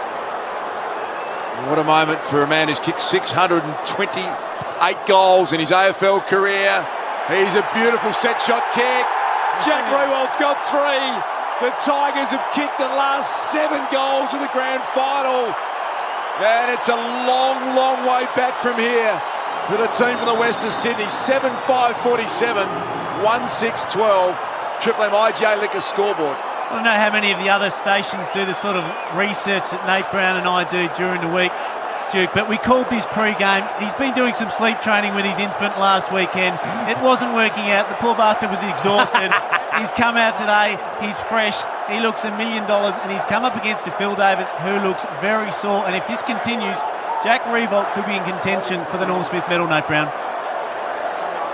Sure is on his way. Dion Prestia is up there at half-time as well. Marlon Pickett to be an opportunity at the moment, and Dustin Martin, 9 disposals, 2 goals. They are all over him at the moment. Margin, Ash. Margin, JB, 35 points to the Tigers. And 7 in a row, as you heard from the big Duke. Soldo got it wide into the path of Edwards. Now it's with Prestia. Sits a wide high one, and Taylor got a little push. I thought, no free for him. Bolton got it from Martin, and then long ball inside 50. Tomlinson able to take the mark comfortably in the end. They needed that. Adam Tomlinson with an intercept mark. All of a sudden, the doubts start creeping in about Phil Davis and whether he should have played, and there's a long, long way to go in this game. They've got to pick themselves up off the canvas here. 57 seconds until half-time. We're at half-back with the GWS. Trying to squeeze one down the line to Josh Kelly. Now Perryman, a little toe poker forward. Might be okay for Himmelberg. Toby Green can't work his way into the game. Got nailed in a really strong tackle Tell you what, Soldo and Nankervis are giving the Richmond midfielders just first use at the moment. Mumford, as good as he's been and as, I guess, aggressive as he is around the football, he's just not getting his hand to the footy in the ruck. This time it spills to Toby Green. That was a clever handball to the super talented Josh Kelly. Unloads a long bomb deep from behind De Boer. Flostone. And Grimes too good. The mark taken by Flostone. In defence for the Tigers. Lost their structure, Duke. Where's Himmelberg? Where's Finlayson? You're kicking a long ball to Matt De Boer, who's going to try and jump over the top of two, and that's never going to work. Inside the last 20 seconds of the first half of this grand final, Richmond, 5 unanswered goals in this second term, 3 of them to Jack Riewoldt. And they have a big 35-point lead. 9 seconds left. Lots for Jeremy Cameron and his coaching staff to get right. Green, a little one. Daniels, they'll get one final look here. High ball forward and no. It is half-time and the Tigers are 35-point leaders. They are giving GWS a battering at the MCG. Just 1 goal and a half for the Giants. For McDonald's, and by the way, the Monopoly game at McDonald's in full swing. Visit maccasplay.com.au for the full terms. 35 points for the Tigers at the Granny. We're going to hear from Duke and also Nath, Chris Judd, Ash, Robbo and the Doc. Big half-time wrap for McDonald's. Triple M blocks the grand final. So both teams back out there. The Tigers have a commanding 35-point half-time lead. Long way back for GWS, especially Nath Brown and Chris Judd. Given that they've only kicked 1 goal in the game, they've got to kick 5 unanswered just to get somewhere near the lead. And it's going to be hard to do that, Jim, because their forward line hasn't functioned so far. 27 inside 50s to 19. I think they've over-handballed today too. I think the Giants are a very good kicking side, and they've elected to handball more than kick today, and they put themselves under inferred pressure where they didn't really need to. And that's Richmond's whole game plan. They just sweat on you. They put enormous pressure on until you make the mistake, and then they run in waves because you've spent so much energy trying to get out of this web that Richmond put on you. Richmond just corral players. All of a sudden, they've got this enormous space to work into and 2 big-time forwards who can mark the footy. Just reminding myself of last week when big Jeremy Cameron Juddy kicked a goal to get GWS 33 points up, and we all thought shut the gate. And then they managed just to hang on after Collingwood rattled 5 unanswered on. So you never know, but it's just looking like the Richmond Footy Club have got this game in exactly where the style of play that they would have wanted coming in. They do. They're on top of the ground, the Tigers, and we know they're a brilliant second half side, and they generally get better as the game goes on. But you're absolutely right. This GWS team is stacked with absolute elite AFL talent. Toby Green hasn't had a huge influence on the game yet, only the 11 possessions. Josh Kelly only had the 12 possessions, hasn't had an enormous impact. Taranto's been good, but there are stars all over the field. Whitfield as well. I think it's time to load up the centre of the ground with GWS stars. Try and get the ball in your best players' hands and see if you can provide one of the great comebacks in this second half. That's a must. We're calling for that halfway through the second quarter. Mumford needs to lift. Now, Mumford, he's on his last legs, we know that, but he needs to have some sort of impact, whether he gets his hand on the footy or takes away the influence of the ruckman of Richmond, because at the moment he's been beaten and he's been dominated. Not just beaten, he's been dominated. When you look at the stats over the course of the year, the Giants are the number 1 clearance side in the competition. Richmond are 18. Right now, Richmond are beating them in the clearances, which is a massive turnaround. When you are the best in the business at something and you've got playing a club who are the worst at it in that stat, and you rely on that, and you've coughed up a lead to Richmond in the clearances, I mean, you're bound for trouble. So the second half, they need to get back to status quo and dominate the clearances, and that starts with Mumford and getting the right people in there. 7-5-47 to 1-6-12 on the Ream scoreboard. Ream, Australia's favourite water heating, solar, continuous flow and storage hot water. Massive, built Australian tough for Australian families, by the way, with a huge range. 6-star energy efficient models. Ream is the latest winner of the CanStar Blue Most Satisfied Customer Award for hot water.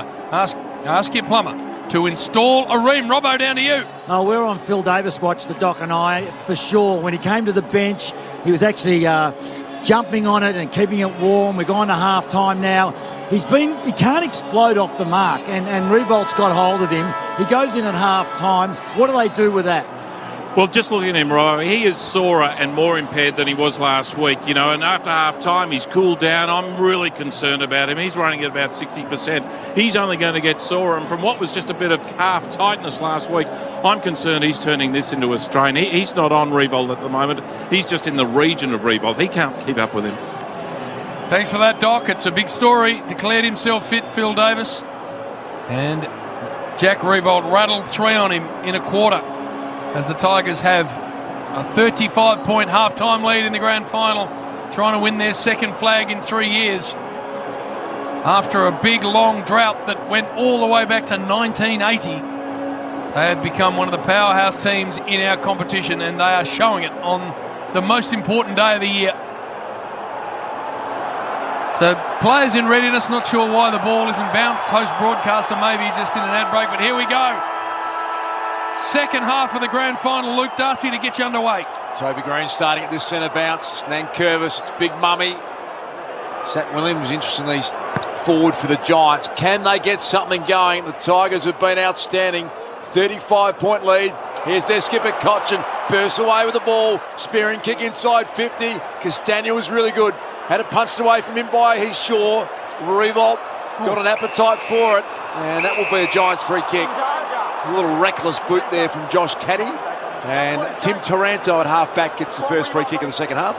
Interesting to see if we see a change in game style, Duke. We knew that they want to go up and down the same line in that first half. Interesting to see if they mix it up in this second half.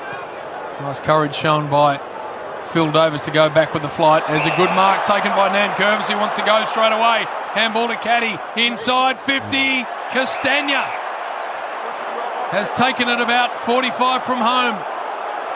Dusty wants it in quick. He does, doesn't he, JB? But he's well within kicking range, Castagna. Go back, take the shot. You're 35 points up. Even if you miss it, it gives your backs an opportunity to set up well behind the ball and get a repeat inside 50. Good decision here by Castagna. This would be a dagger in the heart of GWS. They couldn't concede the first goal of this second half. Castagna from just inside 50. Looks like he's dragged it horribly left and out the full. Giants ball, right back pocket. They're at the city end at the moment. They're kicking towards the punt road end. Nick Haynes is going to gain a little bit of meterage and then pump it as far out of there as he can. Himmelberg in front, good hands in front of his marker Broad. They go down the line and kick was intended for Taranto out there. The Tigers had about 4 extra players. Basher, Hawley, Nankervis, and link up. Here's Cochin, here's Basher. Flicks it through to Edwards. This is classic Richmond. Now they surge it inside 50, and Lynch was off his marker. And Tom Lynch will go back and shoot from about 50-odd metres. Well, it's just going to get ugly, isn't it? So many GWS forwards pushed all the way up to support their defence. When they finally had a chance to enter their forward half, they were just completely outnumbered by Richmond players. Richmond are getting their surge going. Brownie, danger signs here. Kicked 5 goals in the prelim. It's his 9th season of AFL football, his first ever finals campaign, and he has made a great fist of finals footy.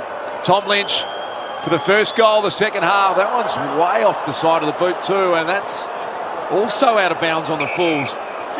So it could have been back-to-back goals. They've missed a lot, the Tigers. 35 points the margin. We've played 2.5 minutes in this third quarter on the Triple M Install the Room scoreboard. Haynes to bring the footy back in. Again, just down the line ball. Had to be thumped away by Green from Lynch, and Lynch was infringed. So they'll have repeat entries again, the Tigers, as we saw for much of the first half. He steers a low one inside 50, bounces off the chest of Haynes. Don't argue from Dusty, and then he hit the wrong side of the ball.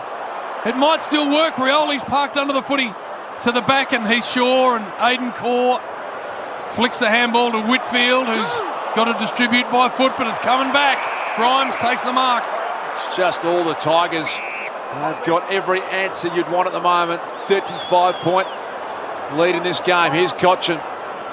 Got a searching lead from Rewalt. Look at Phil Davis trailing in from behind. He put 6 metres on him over about a 10-metre lead there, Johnny. Looked like Usain Bolt, didn't he? Yeah, I think the Giants are almost going to have to make the move. They can't keep persisting with Phil Davis on Jack Weevolt. The matchup's not working. Perhaps it's a Finlayson or a Himmelberg to go down. It's got to go forward, Davis. I think so.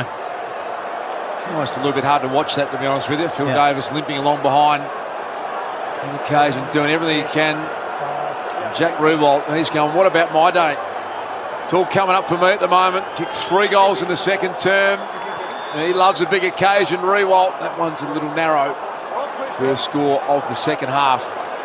7-6, 48, 1-6-12. 36-point lead to the Tigers. Triple M install the Ream scoreboard. Quarter bringing in. Just got to fire a shot here, GWS. It's getting really ugly. Steers it wide for Haynes. Some run off half-back. He goes into the centre, almost infringed Daniels. Got a quick release handball to no one. Lambert picked it off. Press to your inside 50. Where do you want it? Lynch. 35 from home, directly in front, sliding mark. Absolutely nothing the defenders could have done about that. The handball in the middle of the ground was just a careless handball. You've got the ball into a good field position. All of a sudden you're under pressure and you want a handball to a player just under as much pressure as you. Then he has to cough it up. It was just careless footy. So they've had 3 set shots already in this term, Richmond, and missed them all. This the easiest one. 35 from home. Lynch has got 1 already. Now he's got 2. 8-6-54 to 1-6-12. Triple M install a Ream scoreboard. But it almost looks like they're doing a training drill where you kick the ball to one end of the ground where a team's outnumbered just to practice your counter-attack play, because that's what Richmond are doing at the minute. They're outnumbering GWS across the half-back line, and then they're able to turn the ball over, run and handball chain the ball through the middle of the ground. And if you're a full forward or a key forward for Richmond at the minute, you'd be pinching yourself, G-Man. Yeah, the inside 50s are 6-zip Richmond's way, dominating the contested ball 7-2. Triple M Bosch Tools replay, Damien Hardwick, Leon Cameron. That's a tale of 2 coaches right there, searching for answers. Leon and Damien Hardwick, they never ever concede until the final siren, but he must be feeling as good as you could feel at this stage of a grand final. His team, they're dominating. They've only conceded the 1 goal. They've got a 42-point lead. And this is looking like a grand final smashing. Marlon Pickett, what about this man? Sprinting out of the centre square, bombs it to the goal square. Front and centre, they go to work. The little men, Cochin down there. Haynes with ball in hand and picks out Phil Davis. The co-captain, the inaugural captain, Phil Davis, squeezes it out wide, and Daniels has got it. He goes over the top. Couple of options. Cameron's one of them on the wing. Long way from home. He wants to bite off the 45. It doesn't work. Shea Bolton comes in. Then a little one to Hooley. Over the top ball's going to work. Floston, a kick and a half from home. Richmond in complete control. High ball. Top of the square. Davis in front. Revolt side. Lynch was there as well. Rioli, can he keep it in? He did. Dusty Martin, the snap. Tigers have got another one. And Dusty's got 3. And they are really starting to rip this to pieces. 9-6-60 to 1-6-12. Triple M install a Ream scoreboard. You'd have to say they've had stage fright today, the Giants. A very good kicking side. Their efficiency is very good across the course of the season. But how many times, the judge, have we seen today the Giants a lateral footy into the middle or a 45-degree angle kick into the footy, and as soon as the 2 blokes call and the Das and Jim go, oh, I don't think that's going to come off. I reckon they've called it 7 or 8 times today where that ball, you can just see it. It's not going to work. Jeremy Cameron, on that occasion, one of their better kicks, one of their better decision makers, just to distribute it straight back to Richmond, put themselves under pressure, and it's been stage fright. Nathan Brown, Chris Judd, the Triple M Seabus Super Special Comments team, all over it on grand final day. Seabus Super offering members insurance cover that protects building and construction workers, and dissecting it beautifully. Brown in the back row, and Juddy, here's Pickett again. Kick the half forward, Bolton, Haynes fighting hard. Had a career high 30 disposals in the prelim. Nick Haynes, they need all of his skill and ability at the moment. To Lloyd, flicks it out to Williams. Jeez. Look at the pressure of the Tiger. They are swarming everywhere. Kennedy, get it back to Phil Davis, but nothing looks certain at the moment. His kick misses the mark again, just as Nathan Brown picked out. They have really struggled under the pressure from the Tigers. Lloyd's handball okay to Himmelberg. Cameron at half forward slides in, takes the mark. 60 metres out, punt road end. Likes to get moving on that left foot arc. Drives it to the goal square. Taranto from the side, trying to find their second goal of the game, front and centre. Toby Green down there. The Tigers get around and it will be thrown up 15 metres out directly in front of the Giants' goal. Bright sunshine in Melbourne, beautiful day. Stoppage here for the Giants. Soldo went to ground, bashed off a couple of sets of shins. Williams went without it. Castagna taken in a tackle when he didn't have the ball. Made sure the umpire saw it, but it was there. Jason Castagna. And now it's Richmond, Jim, that look like they want to take some speed off the ball and just want to control the game for a bit. They don't need to score here. Gives it to Short, who just floats it down the line. Bounces over the top of Heath Short's the sort of day they're having. Slap forward to Lambert. Lambert now to Marlon Pickett. He's got Lynch running for him. Decides to ignore him and go further afield to Dusty, who's taken the mark. Norm Smith bound. If this goes through, that's number 4. He already has one in the trophy cabinet, does Dusty Martin. Just a few little spot fires starting to creep into this game. Meatball Presti, a bit of a push and shove. Heath Shaw involved, a couple of other players down on their haunches. Dusty wants to go the squaring ball to Marlon Pickett. What about the day this bloke's having? He takes it 35 from home. Not a hell of a lot of angle. Terrific stuff by Dustin Martin. Quite clearly 35 out on a 45-degree angle. He wanted to kick the goal, but he looked around. He saw Marlon Pickett 30 metres out directly in front, and he thought, what better time? And that just exemplifies what Richmond are about. They're the better team. They're probably not the most talented team out there, not the most talented 22, but they're the better team. Marlon Pickett on debut in a grand final to kick a goal. Bang! Look at him get around him! They come from everywhere! Jeez. Marlon Pickett, one of the great footy stories ever, has kicked a goal in the grand final. Well, a boyhood dream for most guys that play AFL to win a grand final, but to kick a goal in a grand final is what most kids dream doing as well. Marlon Pickett today has made that dream come true. Nate Brannan, just to be able to enjoy a grand final. So often the grand finals, they go down to the wire and it's such a high-pressure environment, but this Richmond team is putting together a game here where it's just about done, Nate Brown, and it is time to enjoy this. They'll be able to look around and savour it up because I can't see GWS getting back into this game. It's time for some real showboating now, Judge. Fill the boots on grand final day. You get the chance to run forward. You'll run back if you need to, Brownie, but there'll be a little bit of an extra focus on getting forward and seeing if you can get a goal behind your name. Just have a look in the grandstand. Jack Higgins, who's had brain surgery in recent weeks. You think of him. Alex Rance, who's out with a knee injury. Sydney Stack was unbelievable at the start of the year. There's always the joy and the heartbreak in equal portions. That's going to be pushing the back. It'll go the way of the Giants. Kennedy's got it at half. Talk us through Marlon Pickett. Stay, please, Stu, man. Red Z Lending has had 15 disposals, 3 clearances and kicked a major. Another free kick off the ball against the Giants.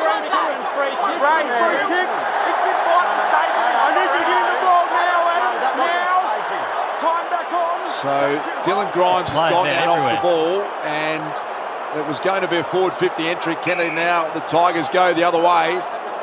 54 points is the margin. And a bit of frustration. There's an understatement kicking in for the Giants. Castagna's got it on the wing in front of Mickey Roberts. Dr. Ryan White down there. Centering ball looking for Soldo, drifting in front. At half back taking the mark is Tim Taranto. It's been their best today, Taranto. Him and Hames had a really good crack. Kicks a real ordinary ball into the middle. Baker chops it out, gives it to Edwards. Over the top, Lambert. Another one coming here for the Tigers. Lambert has slotted it. It is raining goals to the city end.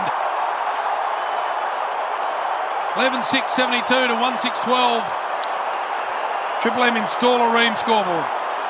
It was an absolutely horrible kick by Taranto, Nate Brown, but they're the kicks they've actually got to go for. They've got to try and give themselves a chance. They might as well not die wondering. They might as well be aggressive with the ball. He needed to hit that target, Tim Taranto, certainly, but they've got to have a crack here, GWS, and have a go. 10-goal, 60-point lead on the Triple M Installer Room scoreboard. And there is an enormous amount of time left in this grand final. Boschtall's replay. And geez, Himmelberg didn't do a lot in that, fair to say. That was a bit of a clash of bodies. And Dylan Grimes has had a staging fine already in this final series. Harry was pointing out to the umpire that he's already on record as having done it. Good, better Bosch, professional power tools, measuring tools and accessories. It is all the Tigers. They go forward now. Himmelberg gets a chance now in front of Grimes. Flick the handball back to Bashar Hooley. He got it off to Vlostone. One-on-one on the wing. Castanier's been superb. Haynes, as Brownie pointed out, has probably been the Giants' best. And now back to Phil Davis. Cuts that one through the 45-degree angle to Hopper. Now to Haynes. It's going to very quickly become a celebration here for the Tigers, if it isn't already. Kelly inside 50. You heard the no, Harry. Now it's Cameron with a snap, and he just misses. They behind 1-7-13 to 11-6-72. Triple M Installer Ream scoreboard. What are Finlayson's numbers, Ash? Statless, the only player on the ground. Wow. That's not something you want to have alongside your name this long into a game in a grand final. 15 minutes gone, third term. It is a 59-point lead to the Tigers. And on the outer wing, picked up by Heath Shaw. Taranto's been big. Little one from Lloyd. Short to Toby Green. He hasn't had the impact we would have thought in this grand final out wide. Himmelberg in front of his man takes the mark, which was Vlostone. 65 out, punt right end. Giants still looking. Jeremy Cameron's got 3 on him here. Yeah, that's the only target they've got too, Brownie. Oh, good courage back in front. That was Asprey. Took a really, really strong defensive mark. Hey, Jody, I want to ask you this question. Can you do some damage that lingers from a Giants point of view? You get belted by 100 points in the grand final. Is there any overlap in that goes on if you get it horribly wrong? Oh, look, there is potentially. Yeah, I mean, even if the Giants aren't going to win this game, and it clearly looks like that's not going to be the case, they can still do some damage if they don't compete in this last quarter and a half for sure. Haynes lowers the eyes and drills it to Taranto just outside 50. And Tim Taranto wants to go sideways. He does to Heath Shaw, who can get and go. Sits a high one up. Nankervis in good position, unable to take the mark. But the ground level game is dominated by Richmond. As soon as the ball hits the ground, they are all over it. Kick from Hooley. Long one for Lynch. And he gets taken over. Rolled through into the interchange race for the Giants. Nothing untoward in that. Tom Lynch and a very impressive young player, Sam Taylor, is the matchup now. We're on centre wing, right in the middle of the interchange race. This one's going to be thrown back in. They're throwing Finlayson into the ruck to try and get him into the game. And Nankervis slapped it down back towards the boundary throw-in, and we're going to do it all again on centre wing, Two-man. It's been 52 minutes, Dar, since the last goal to the Giants. That came at the 20-minute mark in that first quarter. Brett Delidio looking on. Tough afternoon for that man. Former Tiger, number 1 draft pick. Now, this one's tumbled forward. Kennedy couldn't quite drag it in. And as JB said before, this ground ball team, Basher Hawley, Jaden Short, Cochin, they just are irrepressible at the moment. That handball not great. Toby Green swoops in. Finlayson looking for his first touch. Oh, no. You can't believe his day. Jeremy. That was just a shocking off break that went through past him. Marlon Pickett, he's had his own footy out the back. Chance for Rewald. Stuck the boot out. Phil Davis did pretty well. Out the back, Tomlinson just tried to hack the kick out of defence, and he might have popped out of bounds on the floor as he just off the side of the boot, and it will be a thrown-in, boundary throw-in. 72-13, 18 gone, third quarter, dominating Richmond in this grand final on the Triple M Installer Ream scoreboard. Ball in, forward 50 again for the Tigers. What are the forward 50 entry numbers, please, Ash? 38-25, Richmond's way. As Williams spins out of there, gave it to Lloyd, back to Williams. Releasing kick for Haynes, who can get and go, but there's nowhere to go. He's got to bounce sideways because he's got 2 players wearing the same jumper in front of him. He goes to Whitfield, who just measures the ball to Shaw. Shaw gives it to Williams, who's run on. Where does he go now? Kicks it straight into the man standing in front of him. And Caddy's able to bring it away. Over the top, short. Bounces down the wing, Jeff Rains style. And now inside 50, he sticks it, and they are absolutely racking it up. Here is Prestia, and there's another goal. No, Davis just on the line. Phil Davis took the mark right on the last line of defence. They look tired out there. They're working hard, the Giants, but no reward at all. How long between goals, Two-man again, please? Yeah, we're now up to 55 minutes, Darce, for the Giants. Just one goal so far in this grand final. They kicked the first goal of the GF. It was Jeremy Cameron. Since then, 11 unanswered goals. That one's out of bounds. Great Southern Stand wing side of the MCG. 6.5 minutes until the three-quarter time siren. For Bob Jane T-Marts, let's get down to Robbo on the dock. David Asprey, only worry at Richmond, heavy strapping, Corky left side, so he's going to have to carry that through the game, Duke. Not that we like doing any sort of death riding on this channel, Ash, but find the big margins for us, please. Geelong, Port Adelaide, 07. I think 88 was it Melbourne, Hawthorn. Just give us a couple of those as Cochin gets it going forward. Castagna from 50 lowers the eyes and the vision and misses to the left. Yeah. JB, only 13 times have we had a blowout by more than 60 points in grand finals, but the most recent ones, 119 points to the Cats over Port back in 07 and Hawthorn by 96 over the Demons back in 88. The 1980 grand final, the Tigers might have won by around about 80 points. That was a record 81. Margin at that stage, I think, Two-man. Yep, 81 points. Long ball finds Himmelberg on the outer side.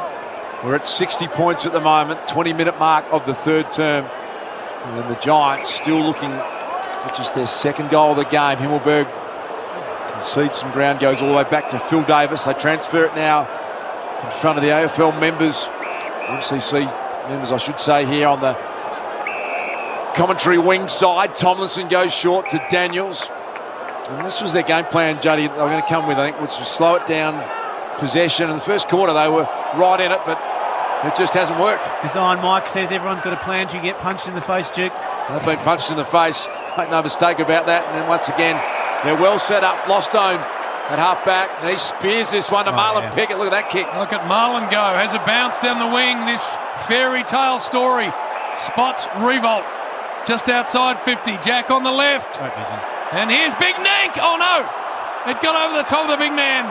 He goes back and tracks it. And then the left foot snap. He's going to miss. Did Bank just lose the ability to jump there, JB? I think he did. I think it just completely didn't read the ball in the air and it got over the back of him.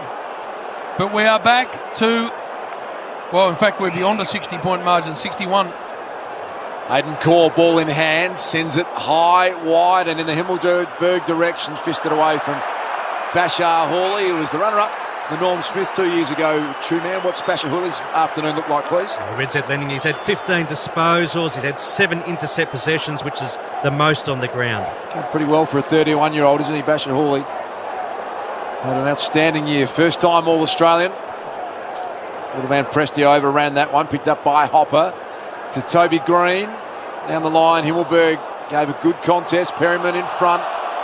All the numbers again at ground level. Here's Bashar Hawley again. Got it from Brandon Ellis. Down the line to Cochin. Beautiful pick up from Shane Edwards. Now they're rolling again. Castagna's been super impressive. Rioli super dangerous from here. Takes a bounce. Cruises to 45. Rioli ran into a bit of pressure. That affected the kick. And there's a punch on Toby Green behind the play. He's into it at ground level. Over the top of Shane Edwards. And the Bosch Tools replay. Can't help himself, Toby Browning. Over exuberant tackle. Heath Shaw's in there. So Jeremy Cameron might be, as this kick's going to find Finlayson, might be tough to work this out, Ash, but 11 unanswered goals in a granny. Has that happened before? Come back to you, JB. All right, short ball to De Boer, who dropped what he should have taken centre of the ground. It's the sort of day GWS are having. On the ground, Grimes flicks the handball to Broad, all the way back to Hooley. And Hooley measures a little one to Nankervis.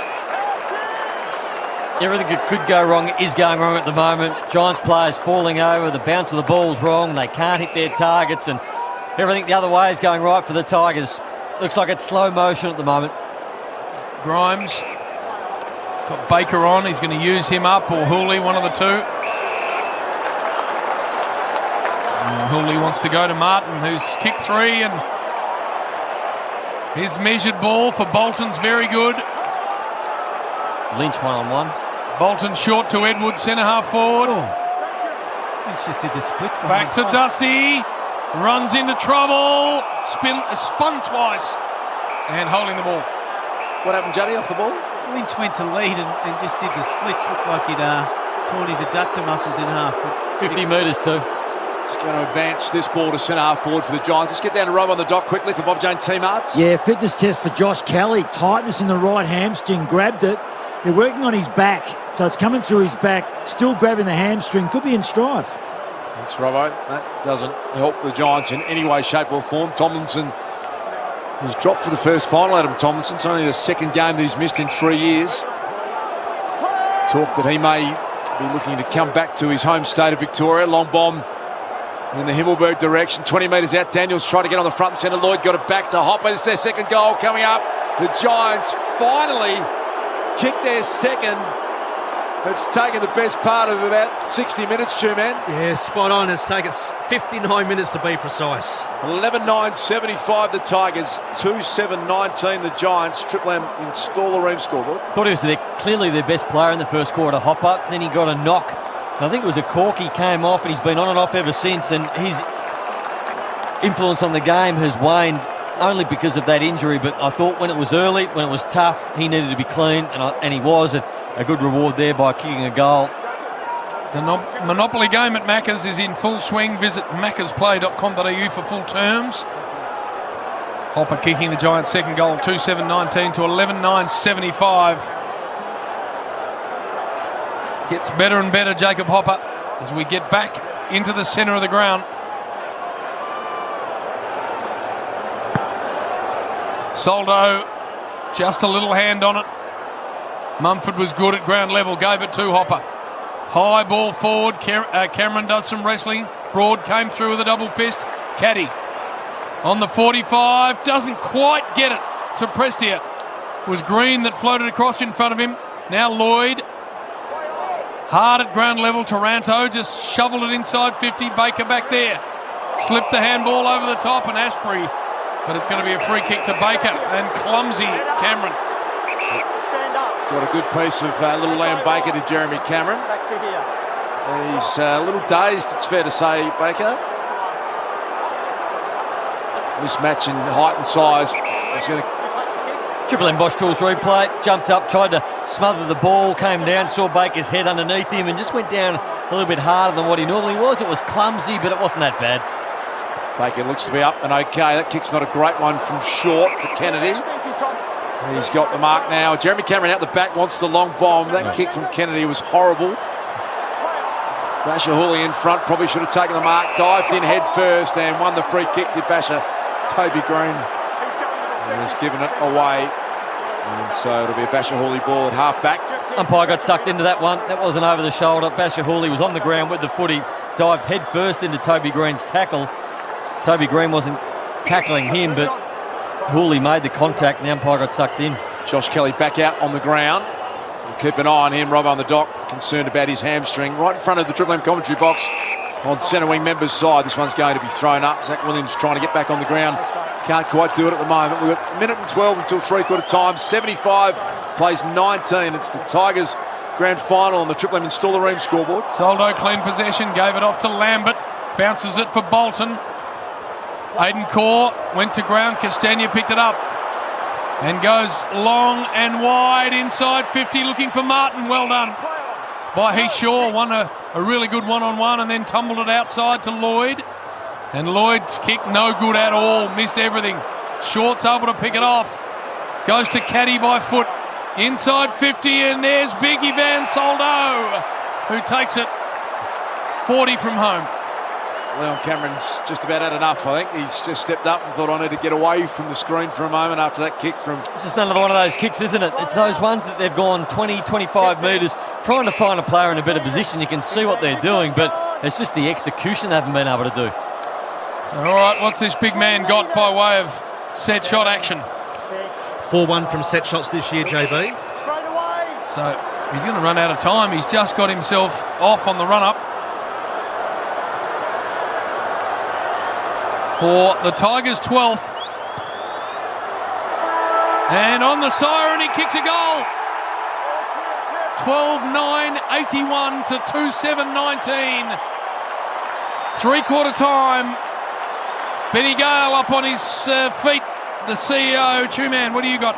Yeah, this is the lowest three-quarter time score in a grand final, JB, since 1960, with the Giants scoreline at 2-7-19. That's for Ream, Australia's favourite water heating, solar continuous flow and storage hot water. Ask your plumber to install a Ream. We get to the three-quarter time break. Richmond in complete control, 81-19 for McDonald's. Triple M rocks the grand final. Well, it is a massive lead for the Tigers, 62 points at three-quarter time, 12 goals to 2. Nate Brown, Chris Judd. Well, it's a balance, Nate Brown, when you come into a grand final between treating it as if it's every other game and treating it as a bit of a unique game with incredibly intense pressure. And it doesn't look like the Giants have been able to adjust today. Time and time again, they've bitten off more than they could chew with kicks into the centre corridor, turning the ball over at will, and it's turned into a bit of a shock for the GWS Giants. Certainly has. The clanger kicks have hurt them. 44 inside 50s to 30s hurt them as well. And because they've tried to get extra numbers behind the footy, they've lost their structure forward of the play. So when they do get a look at it and they get the ball past halfway, which has been rare, they look up and Jeremy Cameron's 3, sometimes 4 on 1. They've got nobody to kick it to, and it's just a vicious cycle. But Richmond people will be very happy. What about the dream for the Tiger fans and Damien Hardwick and his team? The Triple M Bosch Tools replay, final instructions, and 62-point lead. They get the joy of enjoying this last quarter, don't they? They are certainties from here, and they get to soak it all up, Juddy. And it is time to skunk forward if you're a Richmond player, Duke. If a teammate looks like he's any chance to gain possession, it's time to tailgate it forward and see if you can get your name on the scoreboard, because they're going to win this one, and nothing better than kicking a goal on grand final day. Just looking at Peggy O'Neill and Benny Gale on the Bosch Tools replay. Kevin Bartlett here. The Richmond greats are going to enjoy every second of this last quarter. Marlon Pickett on the bench. He's got to be a chance for the Norm Smith medal. Dusty's eyeing it off too. He's kicked 3. He's had 15 disposals. He's in the centre bounce. Big Nank got it down to Edwards, and here they roll again, the Tigers. Pump a long ball in. Lynch underneath it. Haynes from behind. Rioli lurking. Ball bounces about 25 metres out. They get it wrapped up, the Giants. Umpires letting it go for a long time, and eventually picks out a free kick. Rioli sat on it according to the umpire, and he's sure comes up with the play deep in defence. And then distributes sideways. Whitfield gets on the end of a short one from Core. And now Williams at half back. Back to Core. Called to go, but not sure where to. Dribbles it, and it gets broken up. Lambert picks it off. Edwards, high ball inside 50. Taylor, really impressive young defender. And he takes an intercept mark at half-back. Just squares this one out wide, and Nick Haynes had a bit of the footy, two-man Nick Haynes. 19 disposals, but 12 marks as well. Short one on to Tomlinson. And Zach Williams looks like one of those players who played his grand final last week. Hasn't had the same zip or the same cleanness at his ground level today. I guess for who's got the ball in their hand at the moment, Toby Green. Tigers fans haven't had to worry about him too much. That's a beautiful kick, isn't it? Almost that look away Stevie J kick across the body. Jeremy Cameron decided just to put it out in front, and Himmelberg has taken the easiest of marks. About 20 metres out, slight angle to worry about, and they get a chance to kick the first goal. He plays on Himmelberg, went the right foot, snap, and Himmelberg kicks his first goal of the afternoon. The Giants get the first of the last quarter. They go to 3-7-25, 12-9, 81 the Tigers. Triple M Simply Energy scoreboard. Simply Energy powering up the AFL. Nate Brown. Kick from Toby Green. You described that brilliantly, Duke. It was brilliant, and it's the one they've been trying to pick off all day, Judge, but they haven't been able to do it. That is the first time they've kicked a 45-degree angle with any sort of purpose, which has hit the target, and it opened up, and Himmelberg goes back, kicks the easy goal. But you go back and you wonder, obviously Richmond always going to win this game, but Himmelberg had a shot early in the second quarter, missed it. They go down the other end and they start that trail of 5 goals that the Tigers kicked. He's had a poor final series, Himmelberg, but he's finally on the scoreboard. And they're those replays that GWS guys are going to be replaying in their mind for the next 3 or 4 months, unfortunately. Then Curvis, Mumford, Taranto, went and found it, gave it to Hopper. High ball inside 50. Grimes missed with the attempted spoil. Finlayson, Asprey. Hooley gets climbed into. Hopper with a nice spinning move. Gave it to Williams. Williams wants to shovel it wide to Tomlinson. Tomlinson now to Green. And Green, a little snap that didn't work. And Short, really good smother, Himmelberg, ball out. Just fighting this out, the Giants have started well this last quarter. 81-25, 56-point margin. But as Juddy pointed out before, I don't want to get belted off the field in a grand final. Plenty to play for, reputations, and still plenty of time left in this game. Look at the sidestep there. Beautifully done, Prestia. Almost an unassuming star, Prestia, isn't he? Just consistently does his job, Juddy. And he's had a brilliant final series. He's just been a super pickup for him. They paid a lot for him with an early first-round draft pick, but he's paid them back in spades. Jack Rewalt lobs this one down the line, centre wing, front centre Taranto. Tried a bit too much with the handball. It's coughed up. Here they come through. Shape Bolton steps back inside. Nankervis, the running handball receiver. Not sure about that, big man. Come on, Nank. Got it back to Dusty. He sweeps it out wide. Plenty of time here with Flostone. Gives it back to Dusty Izzy en route to another Norm. Low penetrating ball inside 50. Well done, Haynes. Took a really good intercept mark in the back half. If I was a Richmond player, Brownie, in this next 15 minutes, I'd be really careful of where Big Mum is. Yeah, because these are his last 15 minutes and he might club someone to death. He might assault and batter someone as Core just kicks a horrible ball off the instep. It ends up working to Reed, and that doesn't work. Straight to Broad. He just looks on his last legs at the moment, Mummy. Very slow. He's been such a warrior, but I think the game's gone past him. Horrible kicking has been just such an issue for the Giants today. They haven't been able to find targets at all, and it's a credit to the enormous pressure Richmond put on. Dylan Grimes, what a year. A lot of good judges were almost writing the Tigers off when Alex Rance went down early in the season, and what a coaching performance. Damien Hardwick and the team, they've just been able to find a way, haven't they? Out wide, this is Jaden Short, Southern Stand side of the MCG.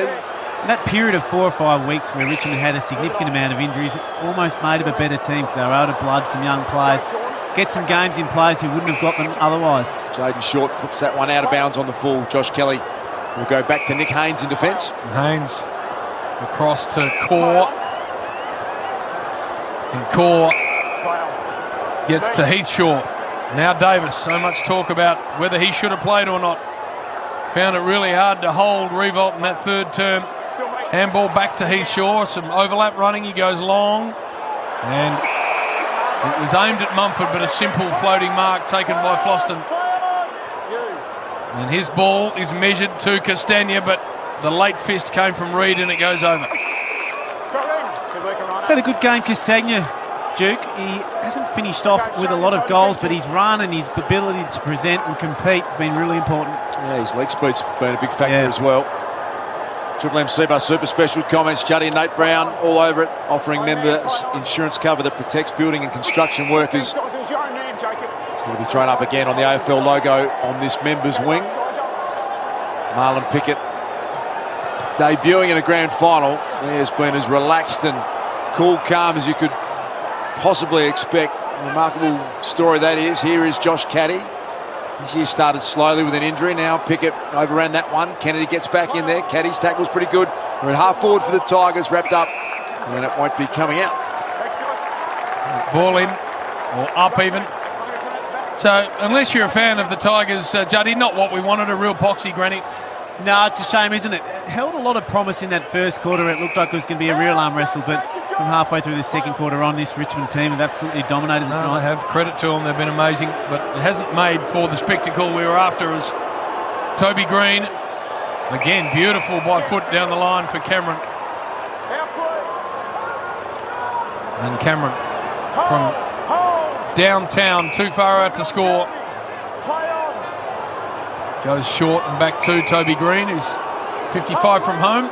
Did I see on the Bosch Tools replay screen, Duke, a shot of Brendan Favola dressed up in the yellow and black as this one's long to the top of the square. And a simple mark taken by Brandon Ellis. Of course, Dan Rioli goes out with his daughter, but it still looked weird. He actually lives with Fev, this Dan Rioli. He's right invested, is Fev, in... Here he is, Daniel Rioli. Flicks it out wide to Jaden Short. That forward handball's been a really unique style. The Tigers have been able to just dominate sides with it. Here is Rioli, couple of possessions in succession to half forward. Mummy picked that up beautifully off his toes, but coughed it up. Marlon Pickett's handball. Castagna, Juddy said he's been really good, takes a bounce, twists, turns, runs out in his right boot, snaps it around and misses. And a minor score. 12-10-82, 3-7-25 is the scoreline. He hates a handball, Castagna. Triple M Simply Energy scoreboard. How clean is Marlon Pickett, by the way? This is turned over again, and the short one is going to hit Shea Bolton almost directly in front, 25 out. Scores from turnovers in this game have been unbelievable. Had a terrific second half of the season, Shea Bolton. Ever since he came in, he's just added that little bit of zip and a bit of X factor. He can mark the ball above his head. He's a good user, and he finishes well. For the Tigers, first of this final term to the beloved punt road end. And just a single Cobra for Shea. 13-10, 88 to 3-7-25. Triple M Simply Energy scoreboard. Got a Groundhog Day feel to it, the way they're getting their goals today. Richmond, so often it's the turnover in their forward half, and no different there. Ash, what have been the score differential from turnovers? Yeah, 9-7-61 to the Tigers, average 57 points usually per game. GWS only at 3-5-23. That's the two-man there with the Triple M Red Z Lending stats. Red Z Lending loan specialist for the self-employed. 63-point grand final margin. Shea Bolton on the scoreboard. We've played 9 minutes in the final quarter. And the Tiger fans, they can stand up. They can enjoy every second of this. It's going to be their second premiership in 3 years after a devastating loss in last year's prelim final, the Magpies.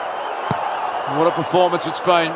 Soldo. And they want to keep rolling here again. Cochin thought he might have been in fringe. Perriman got a piece of him. He's going to be okay, Cochin. Here's Marlon Pickett again. Mounting a case for the Norm Smith medal. Pops it to the goal line. Out the back, Dusty. Bounced off his chest. And through for a minor score. And it's a dueling Norm Smith medal battle at the moment, I reckon, Juddy, between those two. Pickett and Dusty, are they the sort of favourites for mine? I reckon it's just about a race down to two, isn't it, Two-man? Perhaps the meatball pressed here, but I think you're right, Duke. I think it's Martin or Pickett who are the two most likely. Has anyone ever won the reserves and the league best on in the same year? Has that ever happened? Surely not. Can't have. I suspect not. Oh, there's another turnover. Oh, wow. Jeremy Cameron kicking horribly into the centre, and Edwards Dustin over Martin's on his own. goes to Hooley. And Hooley has got Baker on short and gets to him. So Liam Baker, not quite sure where to go with the ball, so just pounds it to about 20 out. Fist to Lambert. Now Castagna, and this time he does handball to Marlon Pickett, and Pickett around the body, almost marked in the square. Now it's picked up by Revolt, and he kicks his fourth.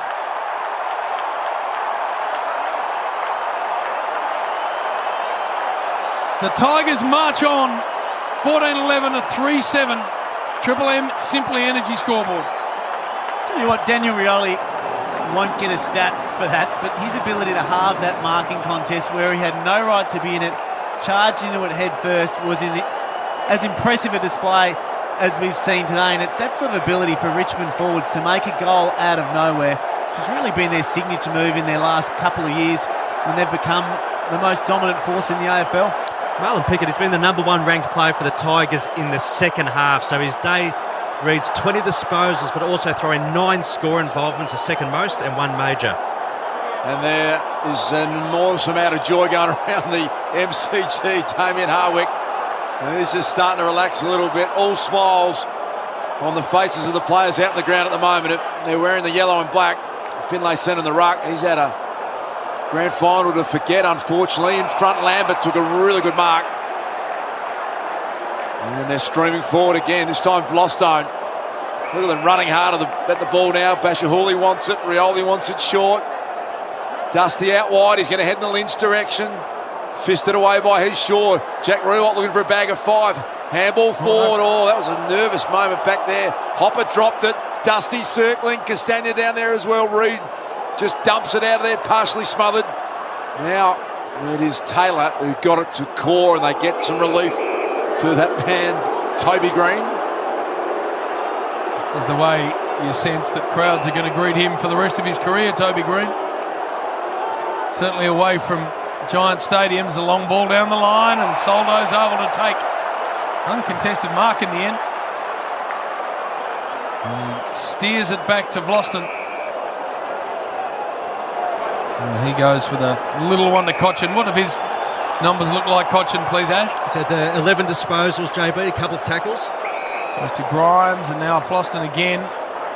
High and long. Jack Revolt, in comes Haynes. And does what he does best. Not a huge ball winner anymore, Cochin, is he? No, last 3 matches averaging 15. This year he's at 20. Nick Haynes, half-back, outstanding player. Really put his hand up today as well. Soldo. A solid game, Duke. Yeah, as big a Arn. Likes to be known as a Arn too. Does. Doesn't take well to Ivan, apparently. No. Might have had a go at our man, I reckon. Yes. Recently. And the Ivan, he'd want to get the rest of his career right if he's going to behave like that. Long memories in the Triple M box. Oh, yes. If anyone tries to go down the smart-ass Parkeroon path, we've got Asprey wide. That's a nice ball. And Caddy. What a great day this will be for him too, Nath. He was out of the side not long ago, Josh Caddy. Out of the side and out of favour. Yeah. Was the half forward last year. Kicked close to 50 goals, I think, last year, Josh Caddy. And now had to reinvent himself as a half-back flanker and did a very good job in the last 10 games. 46 goals last year, I think. The Monopoly game at Macca's in full swing. Visit maccasplay.com.au for full terms. A Tiger celebration at the MCG, this famous venue, the home ground of this amazing club, as Shaw end-on ends it forward. What does Heath Shaw have left in his career? Premiership player, of course, with Collingwood 300 gamer. How much more footy is he going to play? Well, not a heap. He might go round for another year. It really just depends how he's feeling mentally. I think physically he can still go on, but they're long seasons, and only he'll know if he's got another one left in those leagues. Saw a nice moment on Triple M Bosch Tools replay. Basher Hooley and Toby Green. Basher Hooley put his arm around Toby Green, having a bit of a laugh and a smile and a pat on the backside. Lachie Whitfield sends it forward. Green back into the pack with courage. Daniels trying to keep it in. He has successfully done that. Got it back to Jacob Hopper through the hands of Daniels.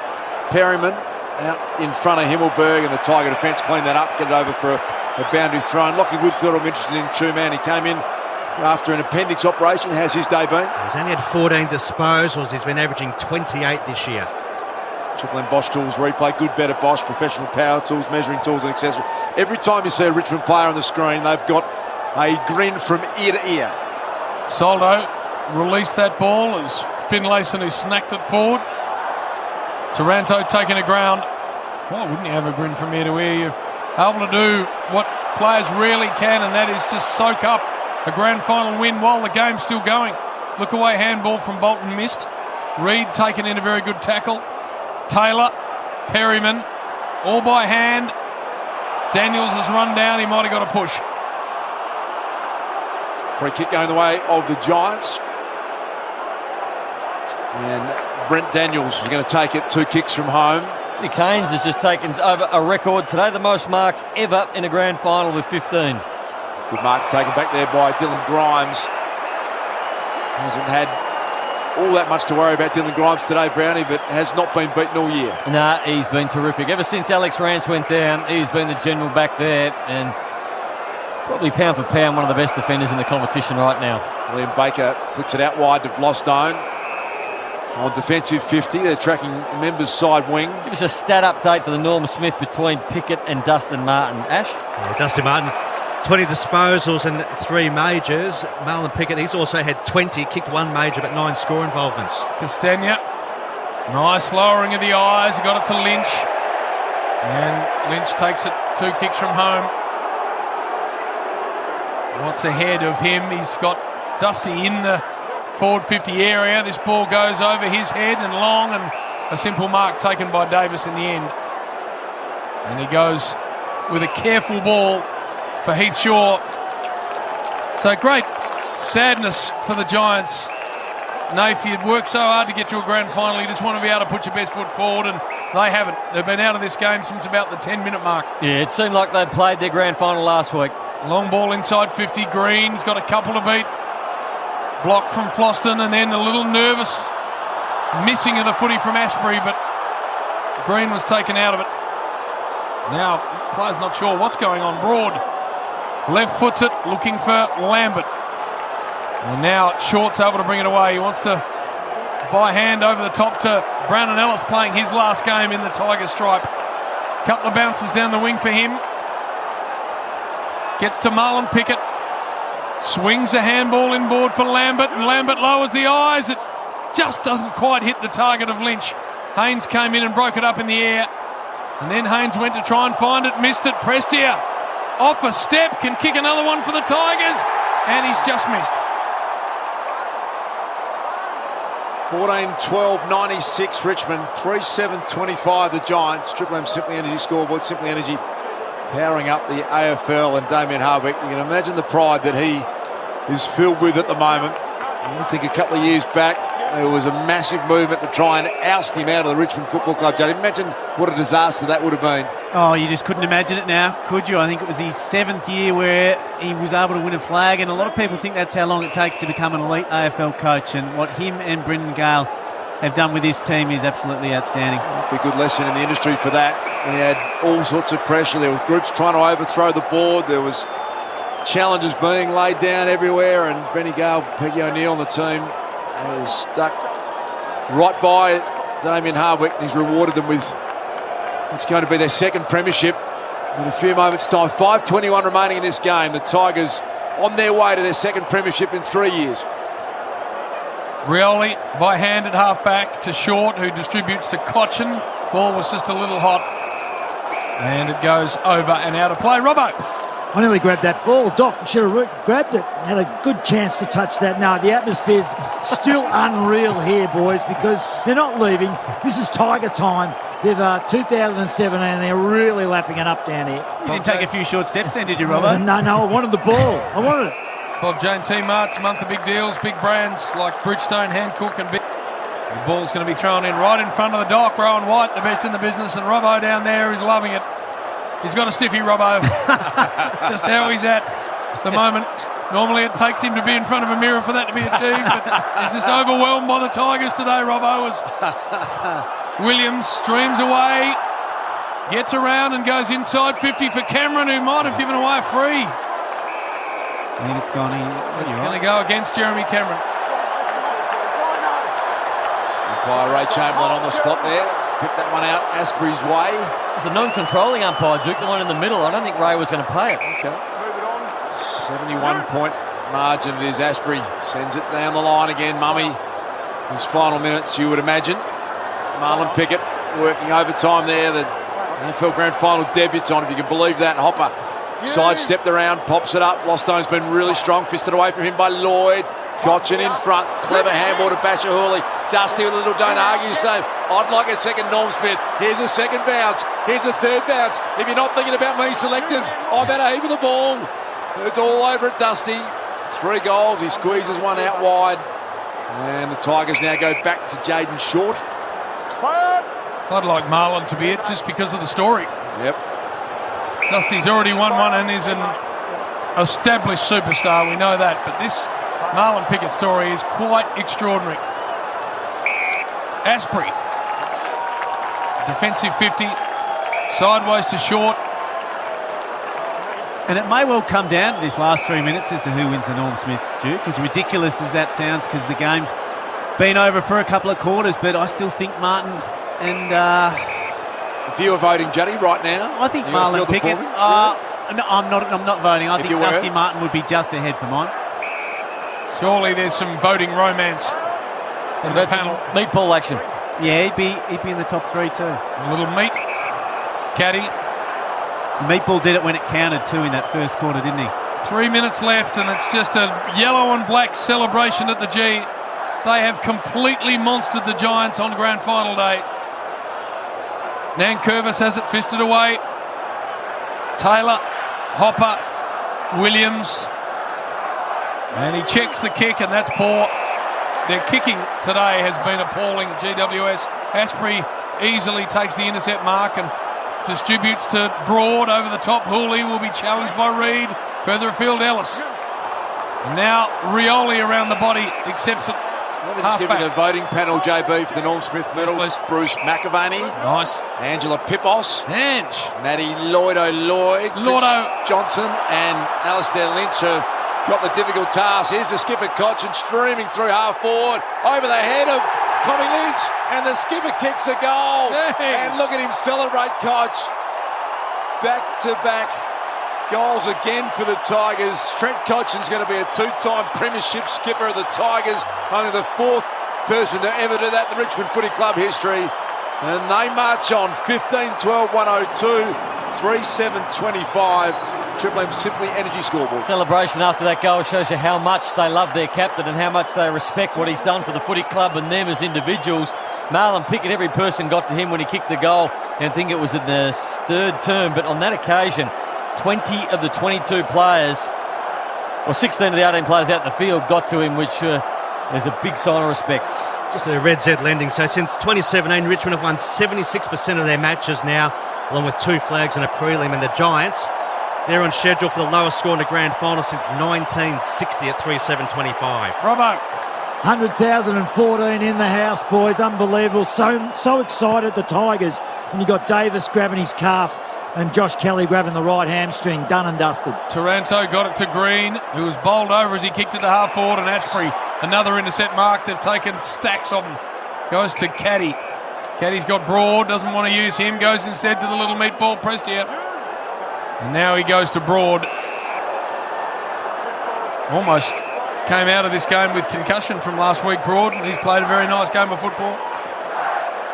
High ball down the line. Castagna in front, able to take simple mark, and Justin Lepich is down on the boundary, and he's issuing the hugs and the high fives as Lynch is unable to take that. Handball over the top and out of play. They're starting to celebrate, and they've earned the right to. Minute 23 remaining. All sorts of celebrations going on the boundary line. The coaches have gone down. There's hugs everywhere. The Tigers lapping up every second of this. What a great story it is. Long kick from half back. The Giants in front. Caddy. Handball forward, was looking for Martin. Here is Toby Green. They've still got enough energy to boo him. Kick down the line. Williams hasn't quite been able to get it done today. Zach Williams, he's got the nice kick in the shin to make matters worse. They get it back to half forward. Dusty try to work. He's sure underneath. Bounce out the back. Dusty, goal number 4 coming up. There it is. Dusty Martin. And there's your Norm Smith medal winner. 4 goals to Dusty Martin. A little bit of icing on the cake. And they celebrate everywhere. 100,014, the official crowd. And she's all the Tigers. Dusty's done it again. 22 disposals, 4 goals, Duke, but I reckon they come in at least 3 minutes before the end of the game and take the votes away, so maybe that last one won't count, Judge. Oh, big call, big call. Well, even without that, I think he'd be a very worthy winner. Pickett's the other one, 22 disposals, 8 inside 50s, 1 goal, and the meatball Presti was elite early and has had the 22 touches as well. You'd think they'd be the top 3, Basher Hooley as well perhaps, but Dusty Martin, what a star. 4 goals, Duke. He's produced again on the biggest stage in football. This is, if he is a double, they've only been 4 of them, I think, haven't they? This would be the 4th one, JB. Gary Ayres, Yep. Luke Hodge and Andrew McLeod. Yep. He joins illustrious company. So we see Dustin Martin, Damien, how am I going? Coach of Richmond. Damien Hardwick on the side lines with his players, and Jack Revolt's taken a mark. He can go back and kick his 5th in a granny, but the scenes on the sidelines for the Tigers are superb. They are lapping it up. They've known they've had this game in the bag now for a long, long, long time, and it is brilliant to watch. Jack Revolt for number 5. And that's a very good performance in the grand final too, don't worry about that. Has kicked his 5th. Brilliant.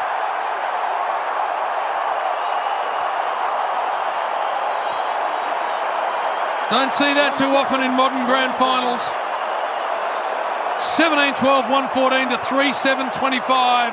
Triple M Simply Energy scoreboard. Another clearance, Judge, and it's been the clearances that have killed them today. They're the best clearance side all year, the Giants, but they've been given a lesson today by the Tigers in that area. Both Ruckman, Soldo and also Nankervis have pretty much obliterated Big Mummy out there. He's given it his all, Mumford, but I just think he's coming towards the end and they've taken advantage of that today. Yeah, you're right. They've been able to get aggressive with their clearance work, Richmond. They've really been on the move because they know they've got the dominant Ruckman. And to be 5 goals, 4 from clearances to GWS, 2 behinds, that's an area of the game you thought GWS were probably going to have Richmond today, but they've dominated that. They've dominated the scores from stoppage. Hey, Juddy, interesting touchdown here. Every Richmond player on the list is putting their jumper on and their number, and they are going to celebrate the grand final win. It's the Tigers in front of 100,000, 89-point win on grand final day. It's a big celebration for the Richmond Army.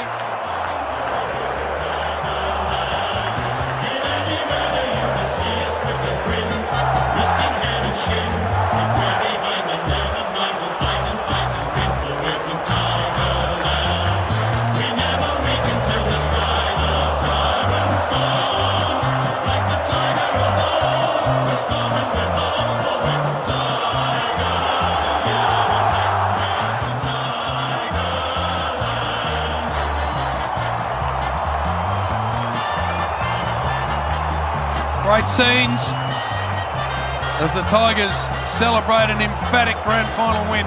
17-12, 114 to 3-7-25. They have absolutely dominated this game from halfway through the first term.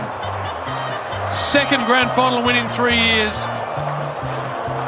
Well done to all concerned.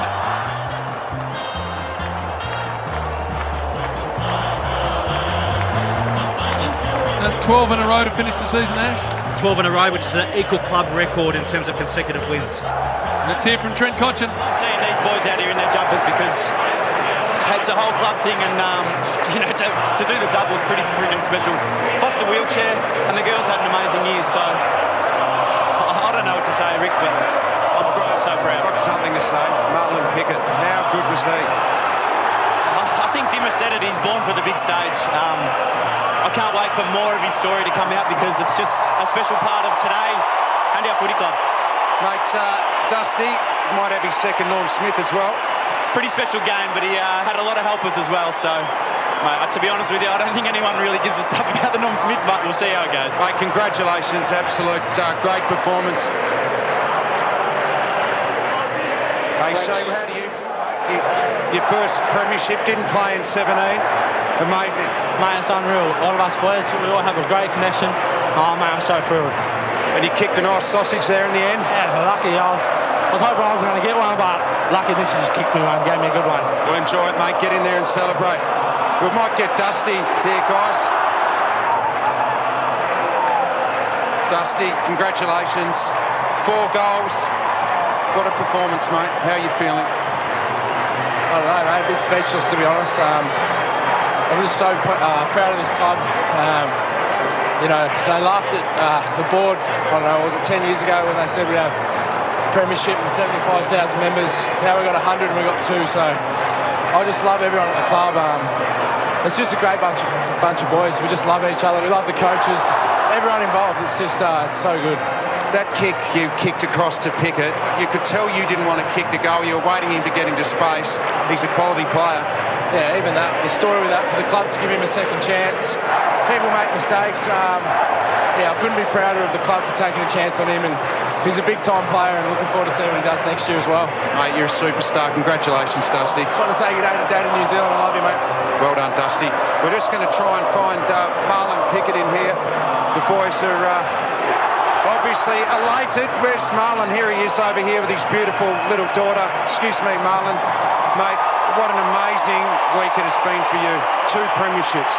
Yeah, it's been awesome. Good win by the boys. Just did team the thing. And it seemed like it just was easy settling in. You found the tempo, and what an amazing game you've played, Marlon. I think it's all the credit to the boys. Yeah, good team effort. What's your little daughter's name here? Shaniqua. Well, enjoy it. Enjoy the celebrations tonight. How good's Dad? He's awesome. Well done, mate. Congratulations. Well done, Richo. Brilliantly done there. Matty Richardson for the 7 Network, getting all of the big interviews, all the people we want to hear from. He did well, Big Joe. He did do really well. So, Juddy, the only one in this room who can help us with this, what does this feel like right now for the Richmond players? It's different. You know, there's your extroverts that just want to jump around and go absolutely crazy. And then there's a lot of players that just feel completely exhausted, but just relieved that they haven't let it slip. Like you said earlier on in the call, you don't know when you're going to get another opportunity or if you ever will. So the fact that you've done it now and whatever happens from here on in, you're a premiership player in your footy career is incredibly special. And you do wish this could just last forever. Well, they have done it for a second time in 3 years, which is a pretty good performance, and they were beaten in a prelim final, a shock loss in the prelim final. So, Brownie, they have been for 3 years the best team in the comp, Richmond. Yeah, they certainly have, Jim. And the story of Marlon Pickett, a lot's going to be made of it, but it's an enormous trust from Damien Hardwick, and it ultimately would have been his decision. He probably would have gone to some of the senior players, and ultimately it's the trust that Damien Hardwick has in the rest of his team to allow Pickett to play, I reckon. If he didn't trust the team unconditionally that he could bring in a man who hasn't played a game and in a grand final. So it's huge trust in one player, but huge trust in the team to get the job done around that one player. Just been watching Dusty Martin out there. He left the group and he specifically went over to Peggy O'Neill. He went over to Brendan Gale. Actually gave Gillon McLaughlin, the AFL CEO, a hug, Dusty Martin. So he's matured a fair bit, hasn't he, Dusty? He might have been one of the ones that would have gone Cocoa Bananas, Juddy, but he's a bit more mellow, just soaking it in this grand final win. Yeah, and so many good news stories in the grand final week. We've spoken about Pickett a lot, and one of the things I like about grand final week is the media take the time, because there is only one game to focus on, to really explore and go deep and really report on the good news stories, because there are a lot of them in AFL football, and they'll all come out after the wash-up. There'll be players playing injured that we don't know about. Pickett's been a huge story. Dusty Martin potentially a dual Norm Smith medal winner, but it is a great week of football, and so good that we get to hear the good news stories and not just the negative ones. So just having a binoculars look on Jenny Luffman, who from the AFL. Would it be Jenny who'd go and tap the player on the shoulder who is the Norm Smith medalist? Yep. So where's she headed? She's just circling. Great lady, Jenny Luffman. And they have got the directors out there. Neil Baum, the great man's out there. What a legacy he's going to leave the game with. And Damien Hardwick's just had the Gatorade shower. Didn't want it, did he? No, didn't want it. Just got his leg in the end, I reckon, the Gatorade shower. Not quite what the boys are after. Yeah, it's a great thing for everyone who supports this amazing footy club, and there are hundreds and hundreds of thousands of them. Not only at the ground, 100,000, by the way, is a ripping crowd. But all around the world, they're amazingly supported, the Tigers, and for so long they were no good. And now they've hit a real purple patch. And they're making it count on the scoreboard with premierships, and that's what it's all about. Just getting ready for the presentation. Well done. I can see Peggy O'Neill and Benny Gale on the board. Wonderful performance from them too. Stability at footy clubs, Juddy, and you will be finding this out with the Blues and your role. It is everything in modern footy. You stick fat and you put a strategy together and then you stay with it, and great things can happen. And a lot will be made, and rightly so, of the work Hardwick's done and the players, but Benny Gale and what he's done for this football club is nothing short of extraordinary, and often the CEOs aren't as visible a part of the soap opera in modern day footy as the coaches or the players who all the fans love to follow. But premierships follow great CEOs, and what Brendan Gale's done for this footy club's been absolutely extraordinary. Dustin Martin referenced it. I think his vision originally was 3 premierships, 75,000 members, and already they're up to 2 premierships. They've smashed the membership number, and they are an absolute powerhouse, the Richmond Footy Club. As they came to play with their ground ball gets and their clearances today, ranked 18th in clearances, the Tigers coming in today. GWS ranked 1, but they beat them in that area, and they beat them with the ground ball gets, which has been GWS' strength in the last 3 weeks. They've smashed all 3 finalists, the Bulldogs, Collingwood and also Brisbane at ground ball gets, and that's what got them here. And today on the big stage, they couldn't replicate that. That and the kicking. I just didn't expect GWS to come out and kick the way they did. They were just unable to hit a target, and time again just turn the ball over through the middle of the ground, Duke. I reckon a lot of that was inferred pressure too, Duke. The fact that Richmond came with enormous pressure and then they made mistakes thinking they might be under pressure.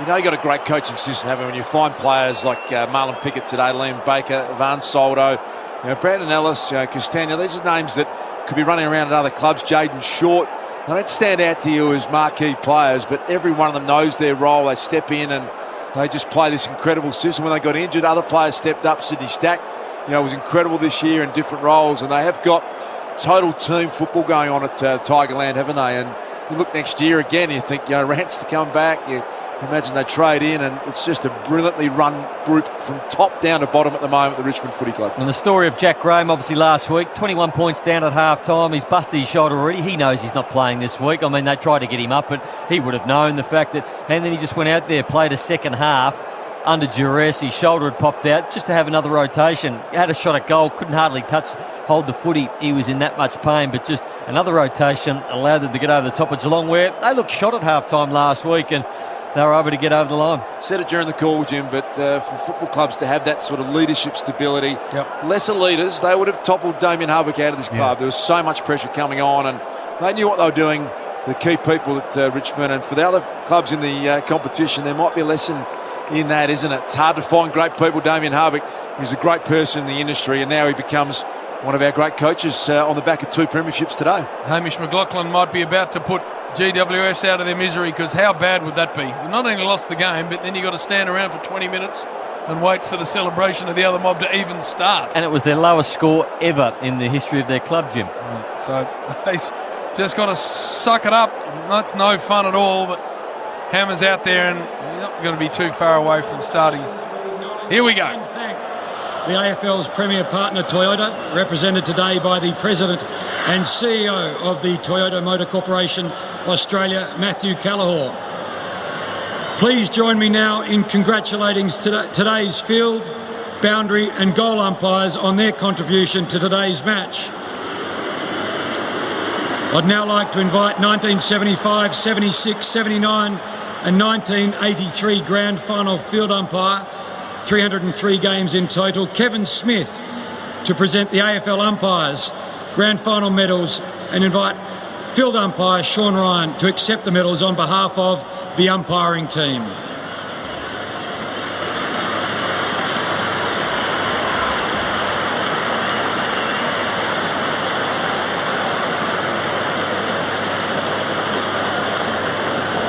Well done, Sean and team, and thank you, Kevin. The Giants, they had a magnificent season and were gallant in defeat today on the game's biggest stage. Would you please welcome the captain of the Giants, Phil Davis, to say a few words on a very tough afternoon.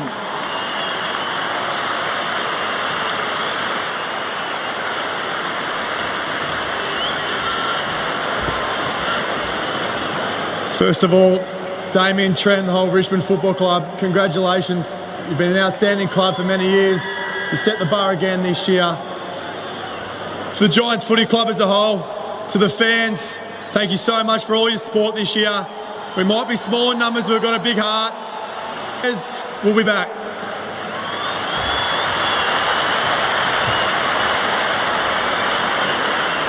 Thanks, Phil.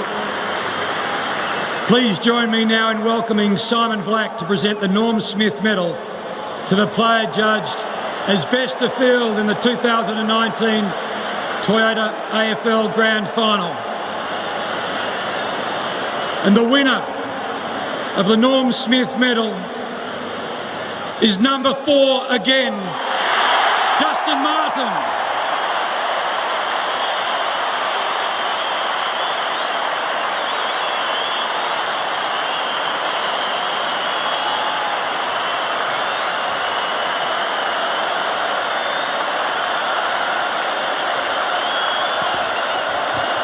I'd just like to thank the AFL and their major partners. Thanks to all the fans for coming out. Thanks, GWS. Yeah, we're back!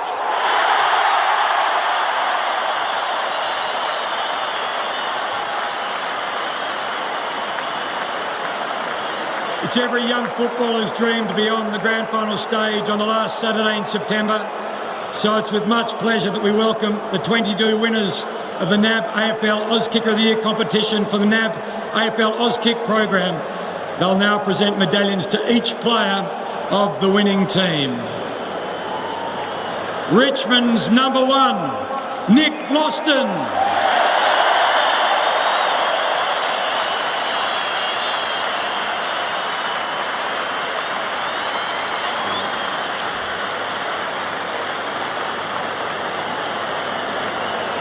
Number 2, Dylan Grimes.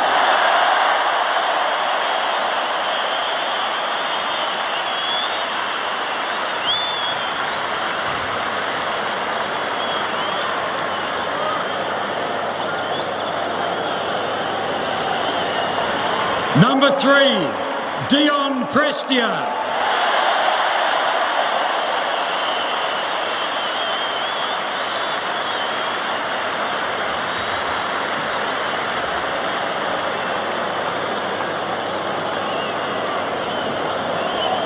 Number 4, Dustin Martin.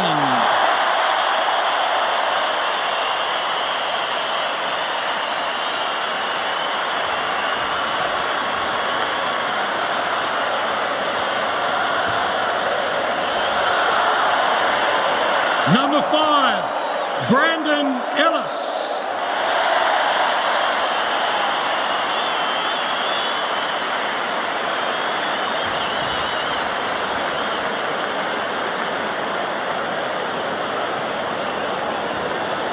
Number 8, Jack Revolt.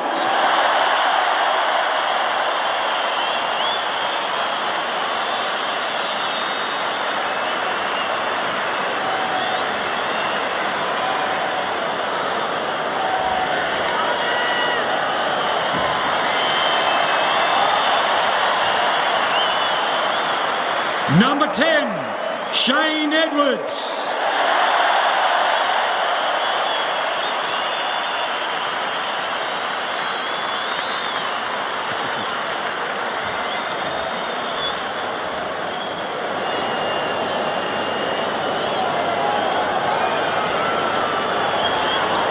Good stuff, Waddy. Number 11, Jason Castagna.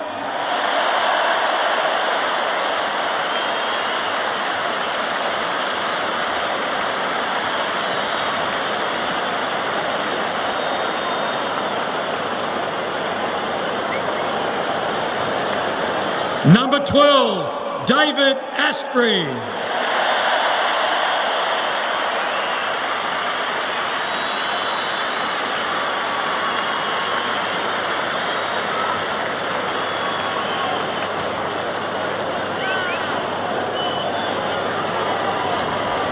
Number 14, Basha Hooley.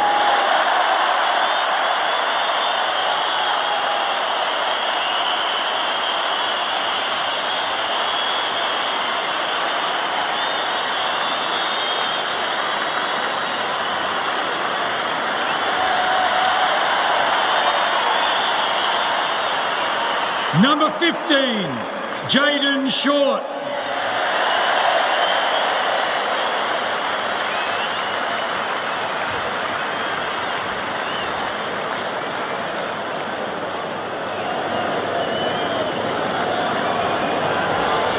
Number 17, Daniel Rioli.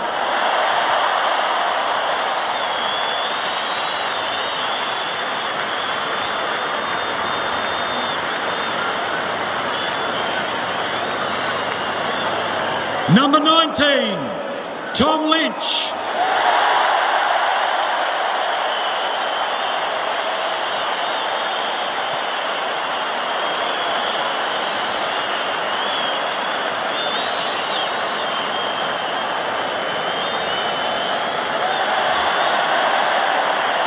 Number 22, Josh Caddy.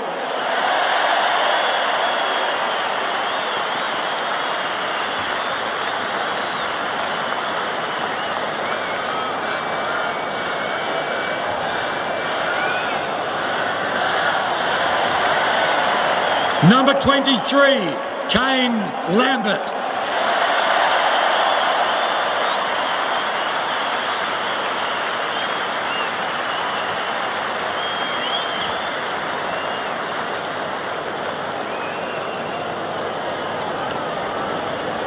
Number 25, Toby Nankervis.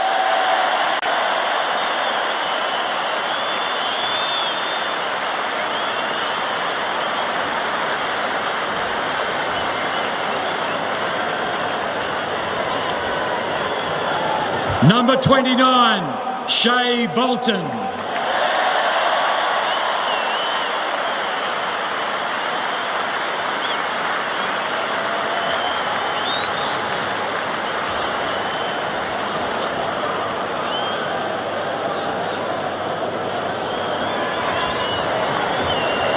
Number 35, Nathan Broad.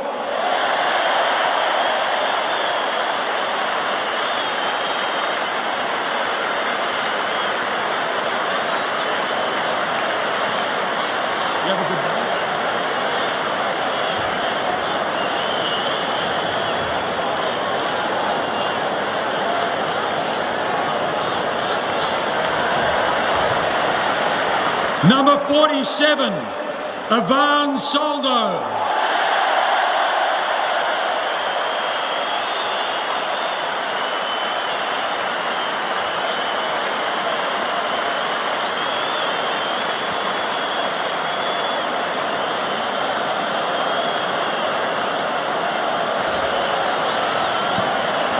Number 48, Liam Baker.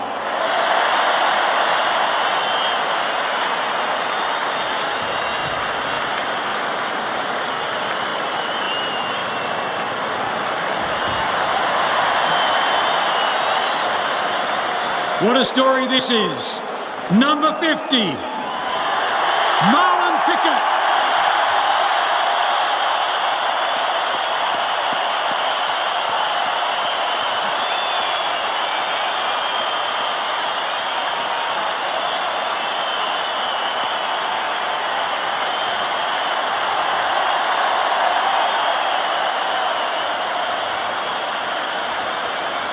Premiership captain again, number 9, Trent Cotchin.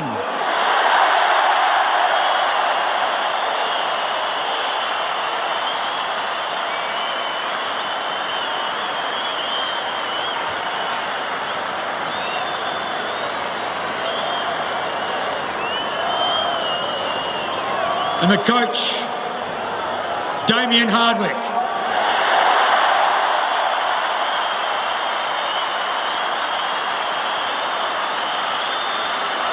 Would you now please welcome Mark Williams to present the Jock McHale Medal to the coach of the 2019 Toyota AFL Premiership team, Damien Hardwick of the Tigers.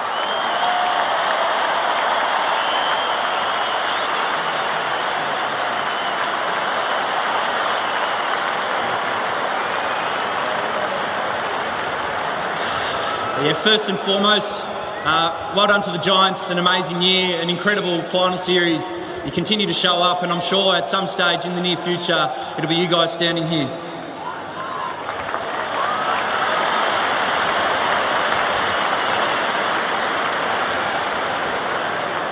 The AFL partners and Channel 7 obviously do an amazing job supporting our great game, and I just wanted to say thank you to you guys. Our partners, Jeep, Nib, Puma, Otterbox, Swinburne and Host Plus. Football clubs don't run without the support from you amazing organisations, and we just wanted to say thank you so much for your ongoing support.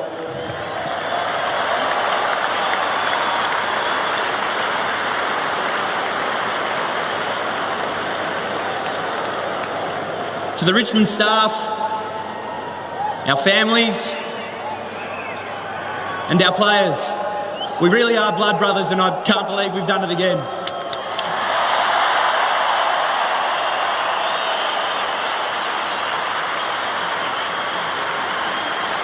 Thank you. To our opponents today, GWS, you're incredibly brave. To come from where you did through adversity throughout the season, very similar to our tale. Wasn't quite your day tonight, but we admire your club very much and wish you all the best for season 2020 next year. To all the major partners of the AFL, we thank you for putting on the great show. To the fans, we thank you for coming out.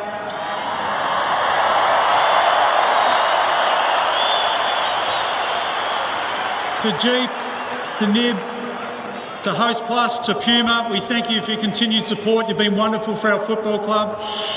To Brendan Gale and Peggy, you are superstars.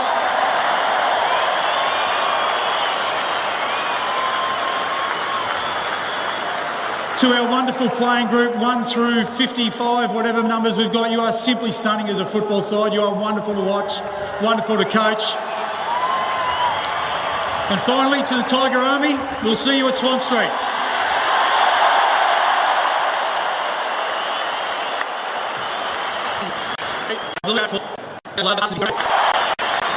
Now, do it.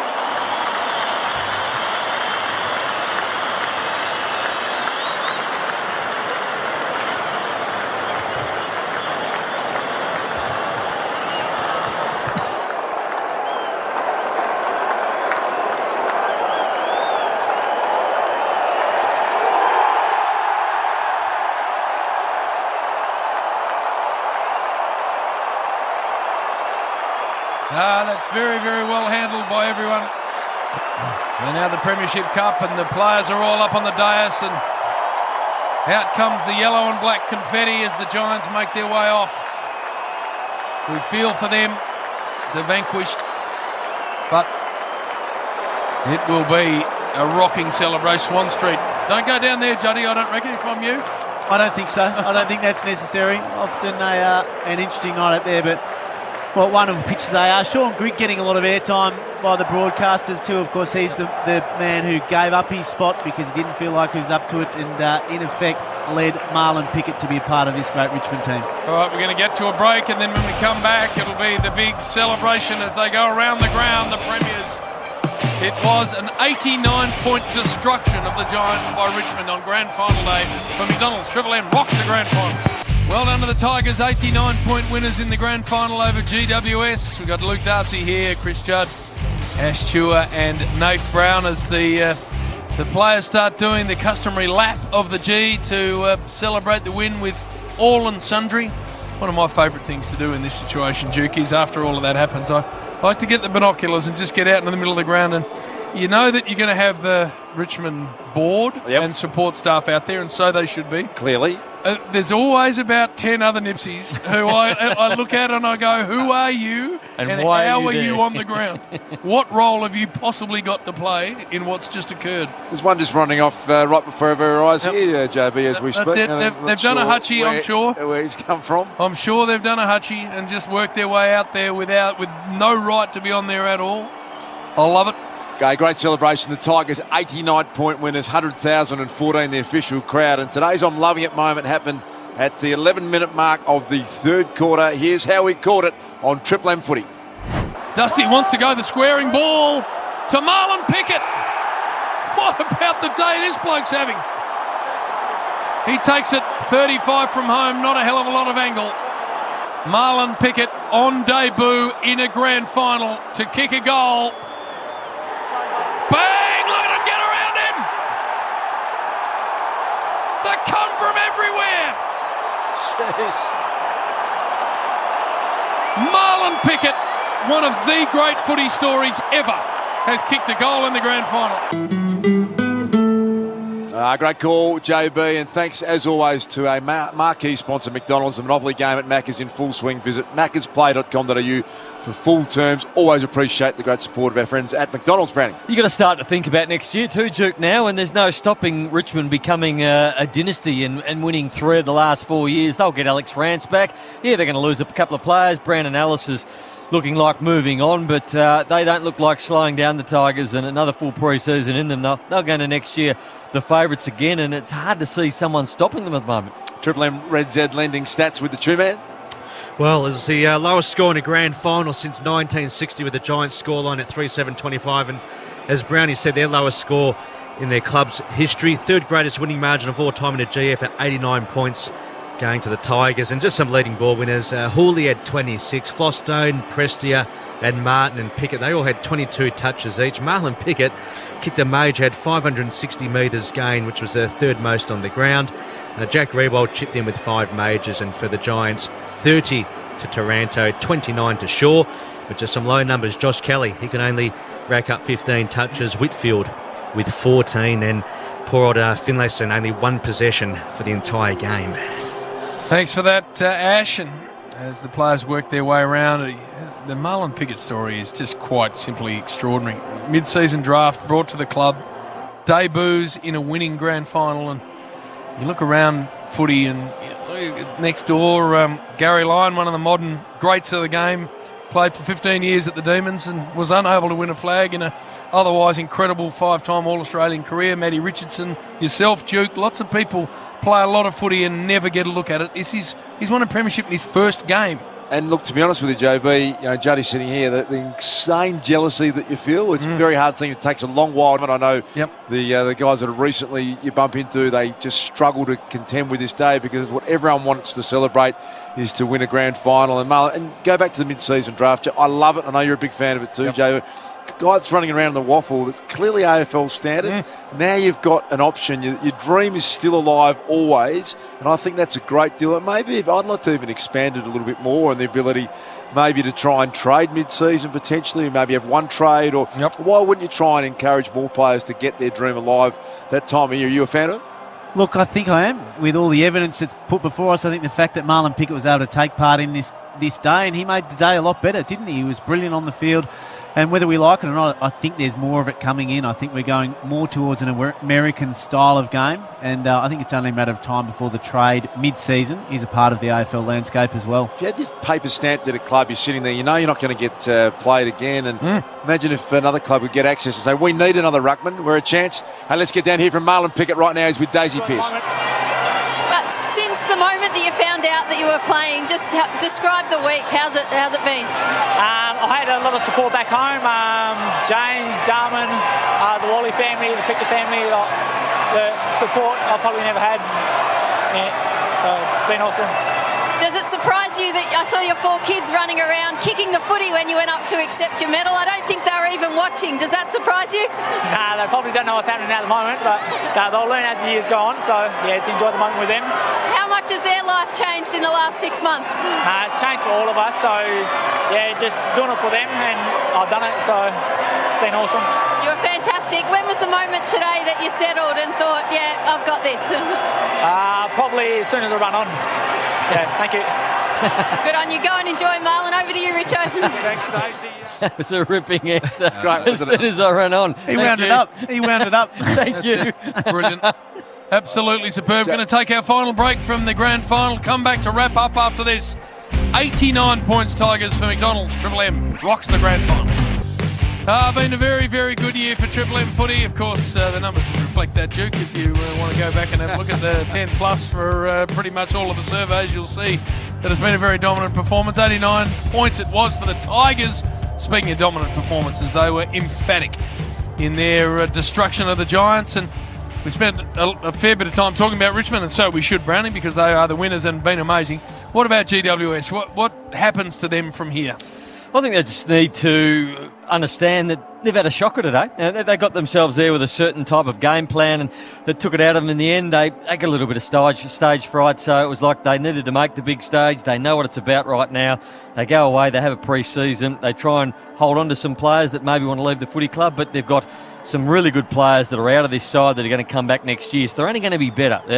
Canelio, you got Ward, you got a lot of players who haven't played the back half of the season. So they just need to regroup. They're a pretty talented group. I think Leon Cameron now has got the right recipe of how they need to play, and I thought they displayed that for the first 3 finals, and they fell short to an outstanding side. And what happens in grand finals when you fall short, it is a blowout eventually, and we expected that. After they got 5 goals up, I think most people in the stadium thought that it was going to be a blowout after that.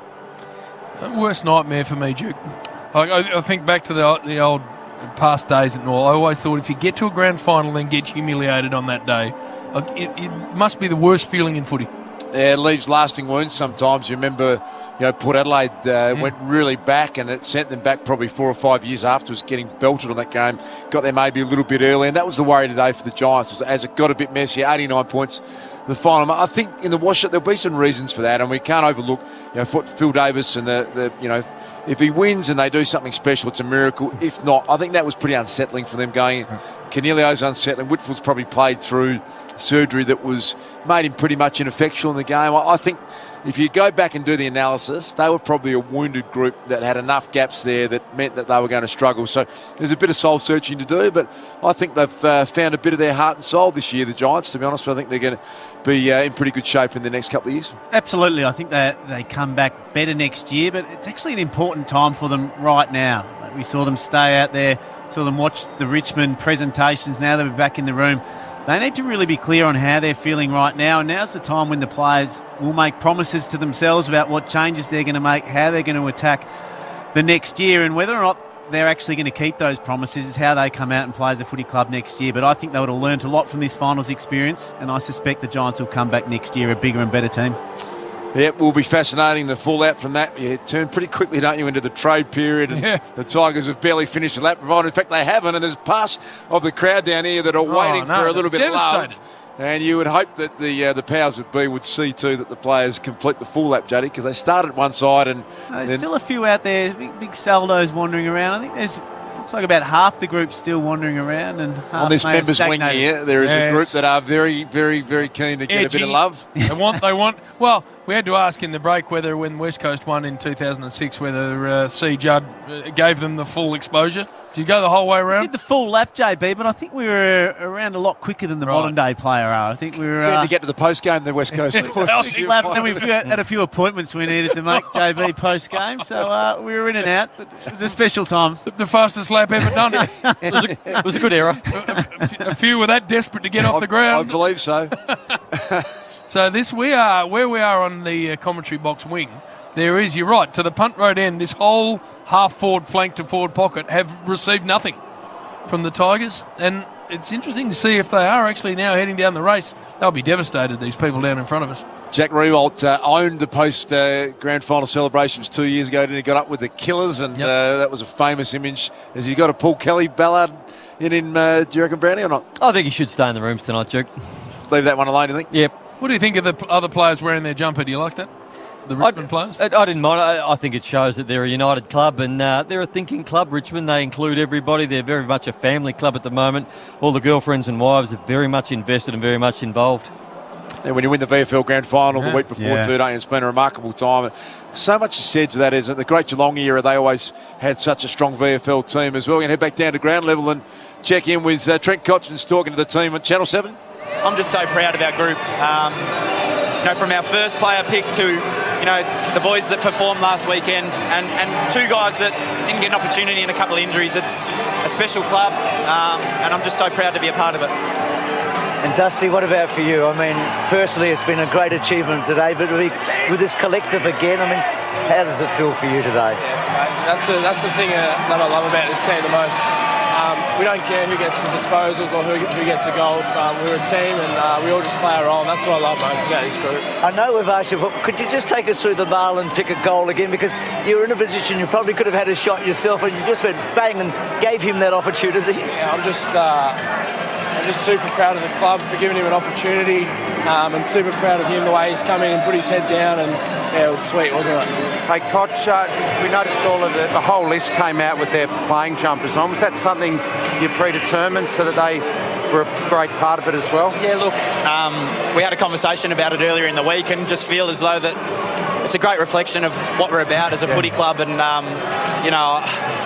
I'm just so proud of our boys. There's been a couple. Well done. We need to jump out because we're nearly done here. McDonald's, we need to thank again our marquee partner. They are superb and have been for a long time. We thank them. Ream, Beaumont Tiles, IGA Liquor, Simply Energy, Coates Hire, CBus Super, Bob Jane T-Marts, Bosch Tools, Red Z, Mitsubishi, Ford, Metro Trains, Autobarn, Google and Tempur Mattresses. Our partners are magnificent. JB, just give the Norm Smith medal voting. Dustin Martin with 15 votes. Basher Hooley runner-up again for the second time with 6. Marlon Pickett got 4 votes. Jack Riewoldt 3 and Dion Prestia with 2 votes. That's the Norm Smith medal wrap. Well done, Snorkel, and everyone who puts today together. Well done to Ewan Giles, who's done a great job taking over from Lee Simon as the head of Triple M Footy, and all of the staff that put this product together. Good to see you, Thank you, JB. Well called again. Well done to you, Nate. Good on you, Jim. Well done, see you Ash. boxing this week. The Doc, of course, and Robbo down on the boundary, and Duke, beautifully done as well. Thank you, JB. And all right, sorry, have I left someone out? Oh, Big Leroy back in the studio has done just a reasonable job. No, very well done. Well done to the Tigers. Oh, no. 89 points. Too good in front of 100,014 fans. If you're a Tiger, enjoy the night. You don't need my permission. For McDonald's, this has been Triple M rocking the grand final.